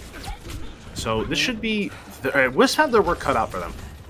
Yeah, and look at this. He's staring at him. He's like, guys, I want to do this right now. There it does come out. Going to be coming in that just in the sideway. The D.Va has to bomb because they can't just run back up. Ooh, isn't going to find anything. A nice copy. Obviously, Immortal during a brief period in that copy. Going to use that. Doesn't even have to lose the mech there as Hybrid. Takes out Chime. And I don't know if they're going to be able to get the res off. No, they aren't. Your kids loses their copy Punch? right there. Actually, they don't even touch. Oh, no. That's a C9. A little bit of that's a bit of a C9 there. But we've actually seen that. Again with Shoes Money Crew, I believe, C9 on their match on A stream, the second match on A stream. So C9's happen here. That's what's fun, you know. Everyone loves the good old letter number memes. As it's gonna be British Hurricane. I said Hybrid and your kids wanted to go to that third map. They definitely want to go to that third map. You said that before this map even began. Just saying. Yeah. So honestly, I'm just so excited. I don't know who's gonna win. Maybe British Hurricane, maybe Wisp, but this has been just exciting. What an exciting match! I'm just so happy to be here. Yeah, again, I don't think I can emphasize it enough how much of an opportunity this is. And thank you for Florida Mayhem, and of course, Zaxby's as well for presenting Thank you, the Florida Mayhem. Zaxby's. Thank you, Zaxby's. Thank you. Definitely a great opportunity. And of course, also, I love to just get to watch these teams. More tier 2, more eyes on tier 2 is never a bad thing. So hoping that this continue. Maybe people that are tuning in, right, that haven't watched tier 2 in a while, that haven't checked in, maybe they're like, wow, I'm watching these teams and they're doing really well. Next time Contenders rolls around, I'm gonna check out these teams again, right? So big thing on there. I implore all of you that after this, read up on your Contenders list. Quite a lot of good stuff there, and get ready for the next season of it. But right now, we're going to be focusing on these two teams 1-1. A close match, so going to go to map 3, and it's going to be hybrid. So interesting to see what these two teams are going to do. Do you think British Hurricane just goes to double shield, like, no matter the map? Hybrid? I mean, hybrid is very good for double shield, but depends what maps. It does. Kings Row. Oh, well, we know we're going to Kings Row. Ooh. You gotta run rush, right? I mean, you don't have to run rush, but I feel like, you know, in baseball, there's like the unwritten rules. Mm-hmm. Like on Overwatch, one of the unwritten rules is you play rush on KR, unless you're Shanghai Dragons, which Shanghai doesn't care. Shanghai doesn't care about the Shanghai rules. doesn't But care. Shanghai broke all the rules. on Kings Row, it's just like we run 1v1, run it down mid. You know, maybe that's just my plat games. Maybe I don't. But for Wisp, you're probably going to see the dive, right? Even though, as I just said, you have to play rush. I mean, they've played mostly dive. the rush on Control Center was quite good. They did. I must admit. I think this is a brilliant pick from Wisp, because they're like, okay, we know we're strong in a dive or we're strong in a rush, but their double shield is something we weren't able to crack on Dorado. What's a hybrid map that double shield is not weak, but weaker on? And they were like, guys, Kings Row, we love that. I think it's an amazing pick from them, and we're going to see how they're able to execute. Or if they pick dive, maybe they're like, okay, we like our dive composition into double shield on Kings Row because of those flank angles. But I don't know, I'm not in their head. Yeah, same here. You know, but you're definitely right on the double shield side. I can't even I think, was it season 1? Remember, people would like on Overwatch League, people would hide up where the mega is on the stairs, go to like high ground. People would like double shield up there, and it was just like a super hard like power position to get people off of. Other than that, like double shield has not really ever really been super good on this map. So, you know, if they are trying to counteract, you know, the comp, like the comp battle per se, I think you're definitely right on the nose with that one.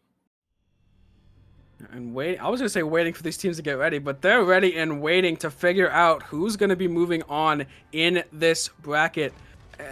And something to move on, I think the winner of this is going to go on to play the winner of Solaris and Shoes Money Crew. So if British Hurricane takes this and Shoes Money Crew takes that on the other round, we could end up seeing an EU versus EU match. And again, but British Hurricane played Solaris earlier, and Solaris took it on top. I think if you're British Hurricane, you're like, guys, Shoes Money Crew, please, for your EU brothers, please, take them out for us. And yeah, British Hurricane is still in the spawn, but they're coming out with this dive comp. I really like this comp. It's super, when you're playing against the Rushmere, as I say that, they completely swapped the Rush. You know what, never mind. Rushmere, let's go. But I called it. Yeah. checking the profit. See? The Dorado thing earlier, he knew, he was just being humble. He knew. I just knew. He knew. The fifth Everyone eye. knows. That's also part of the chicken nugget god lore. He knows. He knows what's up. Interesting, they're gonna go for the Torb here. Yeah. Instead of like a Doomfist. I guess maybe expecting dive? I mean, they're putting the turret at an off angle. I kind of like it to just, stop or make Malthal think about every one of his, flank engagements. He's going to be a little bit less health. Maybe they can just chip it away a little bit more and then burn him down. Because Doomfist is so hard to burn down, especially when he hits those subsequent abilities in a row and gets all those shields. But this is a brawl here on the point. Wait. Okay, so British Hurricane on the attack, by the way, and they are in the enemy spawn. Again, a little bit of the flipperoo. J-Bubs has to watch his health bar and watch his shield. It's now gone, and the fire strike through the window does end up finding the Lucio. The counter pin is gonna leave health in a bad spot as J-Bubs continues to live here, continues to try and get as much value as possible. But British Hurricane has spawn advantages. Admiral comes back in and just boops Pascal to death. And gonna be cleaning up the supports. I love bloodthirsty support play in contenders. Something that you love to see in higher level supports is that they are not afraid to get down and frag. Skyrip doing so much work that first fight, gets the window relatively quickly. It felt super quick, but they did lose a minute and a half. But either way, he got almost like 2 windows in that time, and just did the Lord's work on the high ground. Ended up getting some picks in the clutch situation with the 3v3, I think. Either way, they're holding super close on this choke point, a really hard position to get past sometimes if you're the attacker. Yeah, like classic choke of death here, and they're going to see if they can get by it. The Reinhardt just kind of swinging divas, fighting for that high ground control. The fire strikes are massive so far. His health already has that shadow available. It's going to be Rocket trying to go for that high noon, trying to keep their pre up. Is that Reinhardt shield going to be committed? But the Torbjorn Molten Core is going to go out. The bomb doesn't find anything quite in the back. The shadow does come out, doesn't find any picks just so far. Rocket taking out that Torbjorn, and maybe it's time for Yickens to swap. I don't know, Mathel has been kept in check so far, but maybe getting past the choke requires something different. Not gonna do that. Is gonna stick on that Torb. Yeah, this Torb actually isn't doing super bad. I mean, No, I know. is forcing out Malthal away in some of these situations, but No, he's robbing Doom. as I say that, he has to curse again. But the Doom matchup is a rather wonky one personally. A lot of cooldowns, got a lot of punches. But oh my god, synchronized That was windows.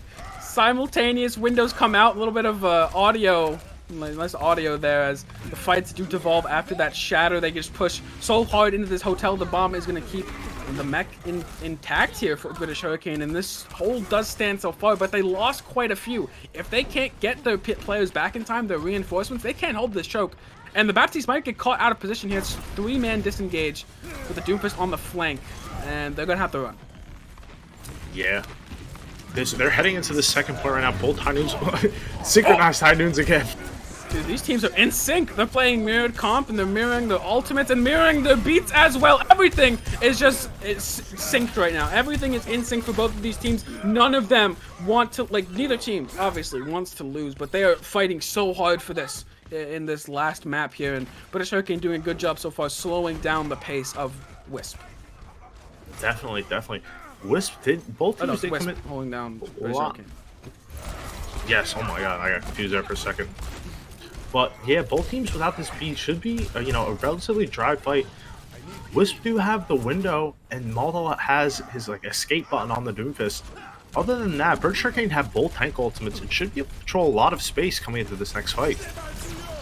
Elvis looking so hard for that shadow, puts 3 on the ground. The lamp, though, is going to stay alive, and the bomb into the backside does find Vega. No more speed to get them out of this pickle, out of this quite bad situation, but Rocket's going to be the one to try and provide that escape, try to provide that savior, be that savior for this team, but not going to find it. Finzy's going to take him out on that backside, and British Hurricane back on this push here, and Wisp going to have to retake, but we know how good Wisp is on retakes, but with no ult, it's going to be hard. Definitely. Wisp might be able to get Crawley might be able to get the Diva Bomb soon. Maybe Rocket gets his high noon, but other than that, the Diva Bomb is the only one really good at zoning people out. The high noon is more of a liability sometimes. Though British Hurricane with this window are making so much space. They might get second point for free here. Guys, come on! Again, this is just a repeat of what happened there on Dorado. Wisp not gonna touch that cart, and now it's just your kids just going forward, just pushing the tempo up. They even committed a little bit just too late. No one is gonna lose their life here from British Hurricane. Everyone is gonna die on Wisp, and that cart is still rolling when it could and should have been stopped. Yeah, that's very unfortunate for Wisp not being able to touch at the last second, but the threat of Scarippa's window is just so much, you know? Getting picked there or just letting the point go is either way, they're both bad moves, so I can understand, you know, don't want to make the mistake, but they're still getting zoned out here by this high noon. Gotta be careful here, gotta hide as much as possible. Rocket, though, is still gonna hold that high noon, does release it just now. But this fight is now so split. Everyone, but now each team's gonna reset back to their standard positions. Malthel is looking for that flank. It's gonna look for something, but ultimates are mirrored on both sides. The window gonna come out, the bomb to follow. Gonna try to create some kind of space. No one ends up dying, but your kids does find Vega and Malthel, who did come in the backside, but a 4-man shatter, and everyone's cleaned up. As British Hurricane, they're gonna lose their lives. Even if J-Bubs goes down, he's done his job. Amazing shatter to secure them the fight win. Yeah, just an actual clutch play. Honestly, this match has been full of clutch plays this whole match, and then just another one for the montage reel. Holy cow! This next fight though, they blew a lot of ults. British Hurricane. Wisp had the beat.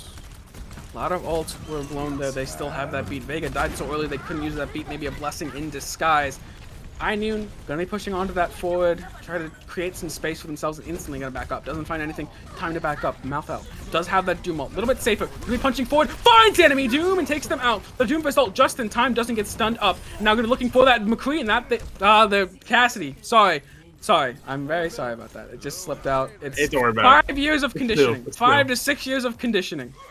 That sucks. I was doing so well too. But, don't worry Cassidy about it. Cassidy will lose their life. Going to be resetting there and fight. 45 seconds to go. Yeah, and this is looking really dangerous here for British Hurricane. They're trying to stack some ultimates. They have the bomb and the Doomfist ult, and they get the first pick as well. Massive here for them. Vega dead again. They just cannot escape. You kids, it seems like a magnet, right? The fist has a magnet to them. As the Finzi bomb to follow up is going to be massive, and this might get ended with time. They don't have much time. J-Bubs coming out on the Wrecking Ball doesn't really have the cooldown. That's off instantly, but gonna have to back up. They lost too many in that previous fight. But they forced out both support ult, so... And Hybrid's dead! Can you even retake this? You're gonna trade out Rocket perhaps, but Rocket gets the peel of the sentry there with that lamp, and Vega. Then again, something I had to say the last 4 fights in a row. Help on this fight, gonna look for something. Anything with this shatter. Does find it. Nothing to block it! Rocket's on the ground. We're just like, hey, we just do not like this cowboy right now. As Finzi takes out J-Bubs and Admiral as well, getting in on that kill feed. Gonna take them out. It's just Pascal on this left side, trying to keep Crawley up as much as possible. They cannot! And the fight and the round will end with a cap, but no time. Definitely some just hero plays all around. Wow, what a close, super close hold. But British Hurricane are just able to just dump ults at the end and get so much space made. Wisp did have a great recontest though, that they were like, didn't look like to me they were going to get it with that 10 seconds left. But they just, who was it, Vega? Hit the actual mega speed boost and got the whole team ready to go in position. British Hurricane almost got the boot too and forced third point with time, but Wisp is just doing a lot to just try not to lose this. This is such a close game, really. I don't know how this game is going to end up. To be the last game on the B stream, I could not have asked for a better match here so far. Wisp and British Hurricane fighting back and forth. Both of them had their strengths. Wisp on dive there in the first round on that Gardens showed that they were very good into that rush composition. Second round, very good in the rush. And the British Hurricane's like, okay, we didn't show you our double shield though. It is just impeccable. Go on to Dorado. Great job there on that double shield. And now back in that rush, and Wisp is like, come on guys, we got this, but we're gonna have to see how their attack stacks up. Yeah, British Hurricane going the natural, you know, OG rush comp with the May Cree or May Cass, sorry. 5 to 6 years of conditioning, guys. We apologize, but yeah, it's conditioning, and I'm trying to break it. Yeah, no, I got you. But Wisp coming up with this Doomfist. Malvo doing so much work with this Doom so far today, and they just want to keep it going. But I think May is really hard to deal with. And right now, there's just a lot of space that got bought, though. Even though they lose their lamp, of course, British Hurricane still has theirs. Skyripper doing a great job of keeping onto it. Malthal has been caught out once again. Has been a bit of an issue sometimes as the Doomfist going down very early, as the May here is going to prove to be very valuable. The kids swapping off from that Doomfist to that May and showing off its value immediately. So much control and so much sniping potential, really, with that headshot damage. Skyripper getting in on that action as well, but could be a reset here for Wisp. And yeah, just like that, a minute off the clock. British Hurricane already a quarter of the way if they want to have this full hold. And they have some ultimates to back it up too. Both teams have the window, but Hybrid gaining that ult advantage on the high noon.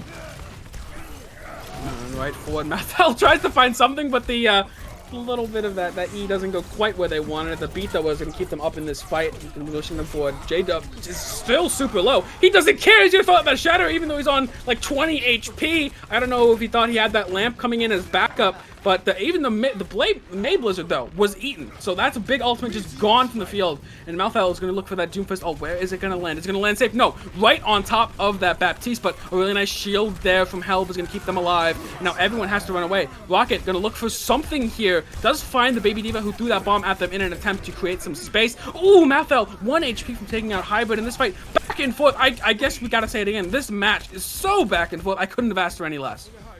Yeah, Rocket doing so much work hitting the headshots, but they just were getting so many, losing too many players to really fully engage. And they stabilize and they come right back to plant. I love that from Wisp. Yeah, now it's going to be the flank here from Hybrid. What can they do? They're going to find Rocket. Oh, wait. Okay, they do find it eventually with the help of Finzi, but maybe a little bit of a beef there from Hybrid as he's going to try to look on this front line, look for something. 2 ticks already accrued right there as your kids swapping over off that May to that Torbjorn again, looking for something to deal with that Doomfist. Pascal, though, does take him out. You're going to deal with the Doomfist, but maybe not with that Baptiste. As bloodthirsty as they are, Helb is looking for the Shadow potentially onto the Bat, but with very little support, has to back up now. Now the reset coming in from British Hurricane. The fight is now neutral, but Torbjorn's still going to walk his little Swedish legs on back over. And right there, the Doomfist going to go in. Going to be looking for something. Hybrid on the floor, though. Can't get that high noon off because of that Shatter going in. And J-Bubs also finding the Baptiste. J-Bubs doing so much work here on the Reinhardt in this fight, looking for anything. As the Torbjorn on the flank, instantly going to get caught out after finding that 1 kill on the Rocket. Now it's just Finzi against the world here. Or more like Finzi against all of Wisps. If they go down, and the first point will be captured. And yeah, they finally cap it with, a little over a minute left, and they didn't have to commit many ults other than the Shatter. This is looking really good here for Wisp, but going into second point with, honestly, a huge ult advantage. British Hurricane used the beat and the Shatter. All they have is maybe a window next fight. They have the Torb ultimate and the Finzi's bomb, but this should be really good here for Wisp. Yep, and they're gonna make it through that choke of death that we saw British Hurricane, I believe, get held on for quite a while. They are gonna get right on past. They're gonna run over Helv just like that. And it's just gonna be another fight in their favor. You lose that main tank, you lose the fight, really, unless it's super scrappy, but it's not gonna be very clean, very concise. And on to that second point, which, reminding, Wisp C9'd it on the last round, and we don't think British Hurricane's gonna do that. I mean, British Hurricane are, I don't want to say it, they are owned by C9. It's always, if they do C9, it's more iconic than anything. Yeah, it's truly an icon. Is that C9? That happened so long ago. It's such a long ago, but it's persisted in our game for so many years. The bomb on the backside is going to be followed up by the engage from Doomfist. Not going to find anyone, but creates a lot of space. J-Bubs does have the lamp to assist with the flashbang hitting them. As right now, it's Malthal trying to look for something in the backside, and with the help of Vega, they find the enemy Reinhardt. As he lies there on the ground dead, his hammer by his side. Not going to be able to help him, but he's going to be respawning just now. The Baby Diva, though, is fighting the Big Diva, and kind of won with the help of Rocket. As the second point does go over their way, and remember, if they cap with more than a minute, British Hurricane doesn't have an attack. Definitely, yeah, that would be rough, and they could possibly draw and head to a fourth map, but still, they're looking down the barrel of the gun right here. Yeah, Malthal on that top left looking for something. I mean, what can you really do here for the British Hurricane? Oh, unlucky Seth, miss. try and peel the Doomfist, but you don't. You just instead end up with your Reinhardt dead. Now Cry pushing forward, looking for something. Ooh, almost goes low. Gonna have to hide in that alcove really shortly, looking to get some heals. As your kid's doing that Torbjorn's duty of taking out the enemy Doomfist, or at least pressuring them. But still, you have this Shatter available. Rocket is looking for the High Noon. Gonna help with the Boop of Vega, trying to push them out in the open. Hybrid does go down in the Shatter. Doesn't quite find enough on the backside to make this a concisive, clean fight. But this is 2 minutes, 25 seconds and go! And Wisp finish it out. So now the only two options are a draw or a Wisp victory. 2-1, taking out British Hurricane from the entire tournament. And moving on to face the winner of Solaris and Shoes Money Crew. Or draw and we go to map 4, which, please. Could happen. Could happen. Just saying. It could. Chat, do you have your telescopes out, chat? Can you see it? I don't know if I see it personally. I thought see the British draw. Hurricane would I see win the this, draw. but British Hurricane looked so. I want to say lost. That feels like the wrong word, but it just didn't feel like they were so cohesive that third point. Whereas in Wisp were just pushing the gas pedal. They smelt the blood in the water and they ate it. If they were sharks. I mean, if you think about it, first point for Wisp was kind of a struggle to get through, right? Yeah. But once they got that first point, they got past that second point chokehold because of how the fight devolved. They had those two ticks. The fight ended quick enough where the respawns couldn't come in and contest that second point, the second chokehold. And so you just get that second point, a lot of it for free. And then you snowball that time bank into the third point. So, British Hurricane here had a good first defense. It's possible. I see it. The telescope. I can see the possibilities. But I don't know if it's likely. Definitely. And it looks like the Molotov coming out on this Widow, trying to get this early pick, isn't going to get much. He's probably going to swap to the May. No, what am I saying? The Doom. Yeah, why would you swap May when Doom exists, you know? What a more Chad hero, you know? As Malfoul gonna be just kind of pushing in here. The wall is gonna go out. Ooh, the nice flashbang on the help does push him low. He's gonna go very low, in fact. Doesn't even have to force out the lamp, in fact. It's gonna be Pascal is gonna be the first one. Now the lamp is forced. And you lost your Doomfist again. It's something that I've seen time and time again. Malfoul has these big pop-offs, but also these very low lows we can pick first fight over and over. That's just Doomfist in general, though. I wouldn't say that's just Malthal. A lot of these, heroes are feast or famine. Yeah, both of those windows are gonna go out. Sky Ripper finds the kill on the Malfoul again. It's just, like you said, Doomfist. It's the Doomfist moment. But they are going to get a lot of point presence here. The Diva for British Hurricane is going to have to try and contest as much as possible while the shield does recharge. Now here comes the push with Hybrid. Everyone's running away. The wall is also going to abate them. They're going to go high ground. A nice little rotation here, but the Diva is going to be on the offside. Can you kill Rocket? He's out of position. Oh, and Hybrid. They do take out Hybrid. And the follow-up from the Rocket. This is their time. This is their time to push into the tournament to take out British Hurricane. This EU vs NA matchup will continue, perhaps. If Shoes Money Crew can take out Solaris, they can again make the EU-NA matchup. But for now, NA reigns supreme with a 2-1 record. What? Guys, who ulted forward? Who ulted forward? Guys, No who ulted way. forward? No who way. ulted forward? No. No. Okay.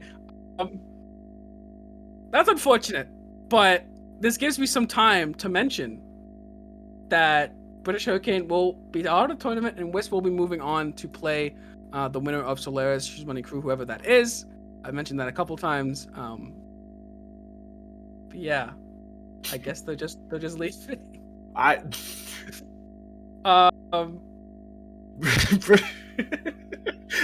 think our tournament. Okay. They're saying cast is on pause. I don't have that power. That's not me. We are not. Someone's in the got lobby. it on pause. It's not me. I'm sorry. If we're pulling back the curtain, we are watching a Discord stream. We have no control of the game. I don't. Looks like we're having some trouble. It's not Maybe there for me. Maybe because a bunch of people left, they can't unpause. I think we just have to call it a draw. I mean, the game. No, we're not on... calling it. We're not calling it a draw. British. The game just hasn't finished yet. I don't know, man. British Hurricane could come back in 2v6. Just saying. Yeah, that kind of ruined the moment. I'm gonna be honest. A little bit. A little bit ruined the moment. But honestly, it makes this game even more iconic. I don't more care. an iconic game, really, an iconic game. They're capping. Oh, we'll hear They're it. capping. They're so close. They're so close. They are right so close to capping. As we're gonna get that eventually. Don't worry, guys. We'll fix that. Give it a minute. We will fix that.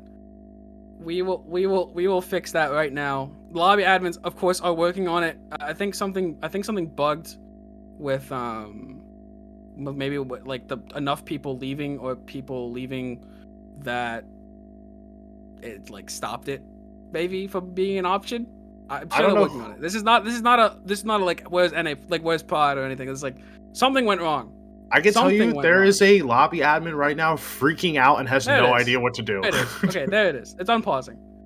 Thank you, Toxic. As a Wisp, we'll be taking it 2-1 here. Gonna be ending it all for British Hurricane. They're out of this tournament now, but nice run so far. Losing 2-1 to both Wisp and Solaris in this tournament, taking 2-0 over the Drifters, and now Wisp, in an unexpected turn of events, has both taken out Shoes Money Crew and now British Hurricane. So they beat both the EU teams. They are the EU kryptonite so far. This is Wisp. Wisp is NA's like black strategy for when EU comes over. Like, guys, we're gonna send Wisp after them. Like, let's just send Wisp after them. They'll get them. They'll take them out.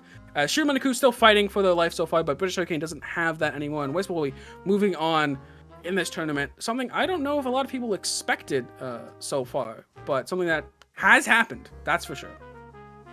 Yeah. Worst, I don't know what to say other than just what a match. What a match. I couldn't have had a pleasure doing this with someone else. Thank you so much for carrying me in the cast. No, it's just been a great game, a great day of games. I can't wait to see who wins this all. Yeah, and that will be it for us here on the B stream, right? This was the BPL. This is a great thank you very much for Florida Mayhem and of course Zaxby's and supported by ROG. We love you a lot for allowing us to do this for not only the community but also for these teams. Getting more streams out there for tier 2 is always something amazing. Go follow these teams on Twitter or anything else like that. Keep up with the tier 2 teams. Follow Florida Mayhem on Twitter, Zaxby's, all that kind of ROG. And of course, again, thank you very much. It's been an honor and a privilege here to cast some of the best tier 2 talent in the West, and to watch such an amazing match unfold before my eyes. It's been a great experience, and I'm hoping everyone that tuned in, despite a little bit of that ending not as climactic as it could have been, we do end up seeing that Wisp will be the one to take it away there, and I hope you all had a great time. But the action's not over. I'm saying this like it's over, like it's bedtime, right? No. Twitch.tv/FL Mayhem. They have a stream is going on right now of that upper finals. I believe Redbird did take that first map. I don't know the what is going on right now in that match. I assume Redbird might be winning because that matchup for UA has not been fun for them. They have not taken that series in a while. But we're going to be seeing the upper finals and of course the other upper bracket games finishing out on that A stream. So twitch.tv/FL Mayhem. And again, thank you all for joining us. Thank you all for being here. Thank you all for supporting the teams. And I've been Worstcast here. I've been joined by Chicken Nugget God. Yes. Love to have you. Love to cast with you. Always Thank you. gonna be fun. We'll get more of that in the future on BPL seasons. But again, thank you all for joining us here. As Wisp gonna be moving on in this tournament. And again, thank you to every team that has shown up and every team that's competing and gonna keep playing. As that'll be it all for us here on the BPL B stream. But again, twitch.tv/FL Mayhem. I gotta just, guys, go up there. I've got to see all like 300-ish of you up on that stream in about a couple minutes. So again, thank you all for joining us, and we hope you have a great rest of your night watching more Overwatch. Yep.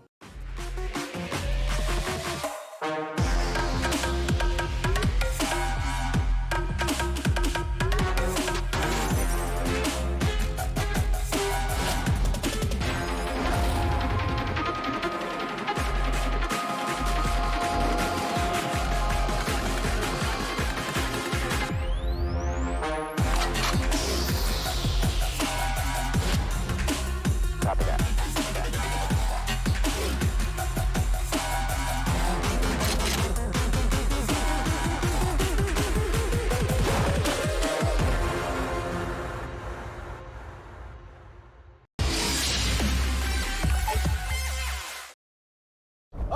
soldiers, today we decide.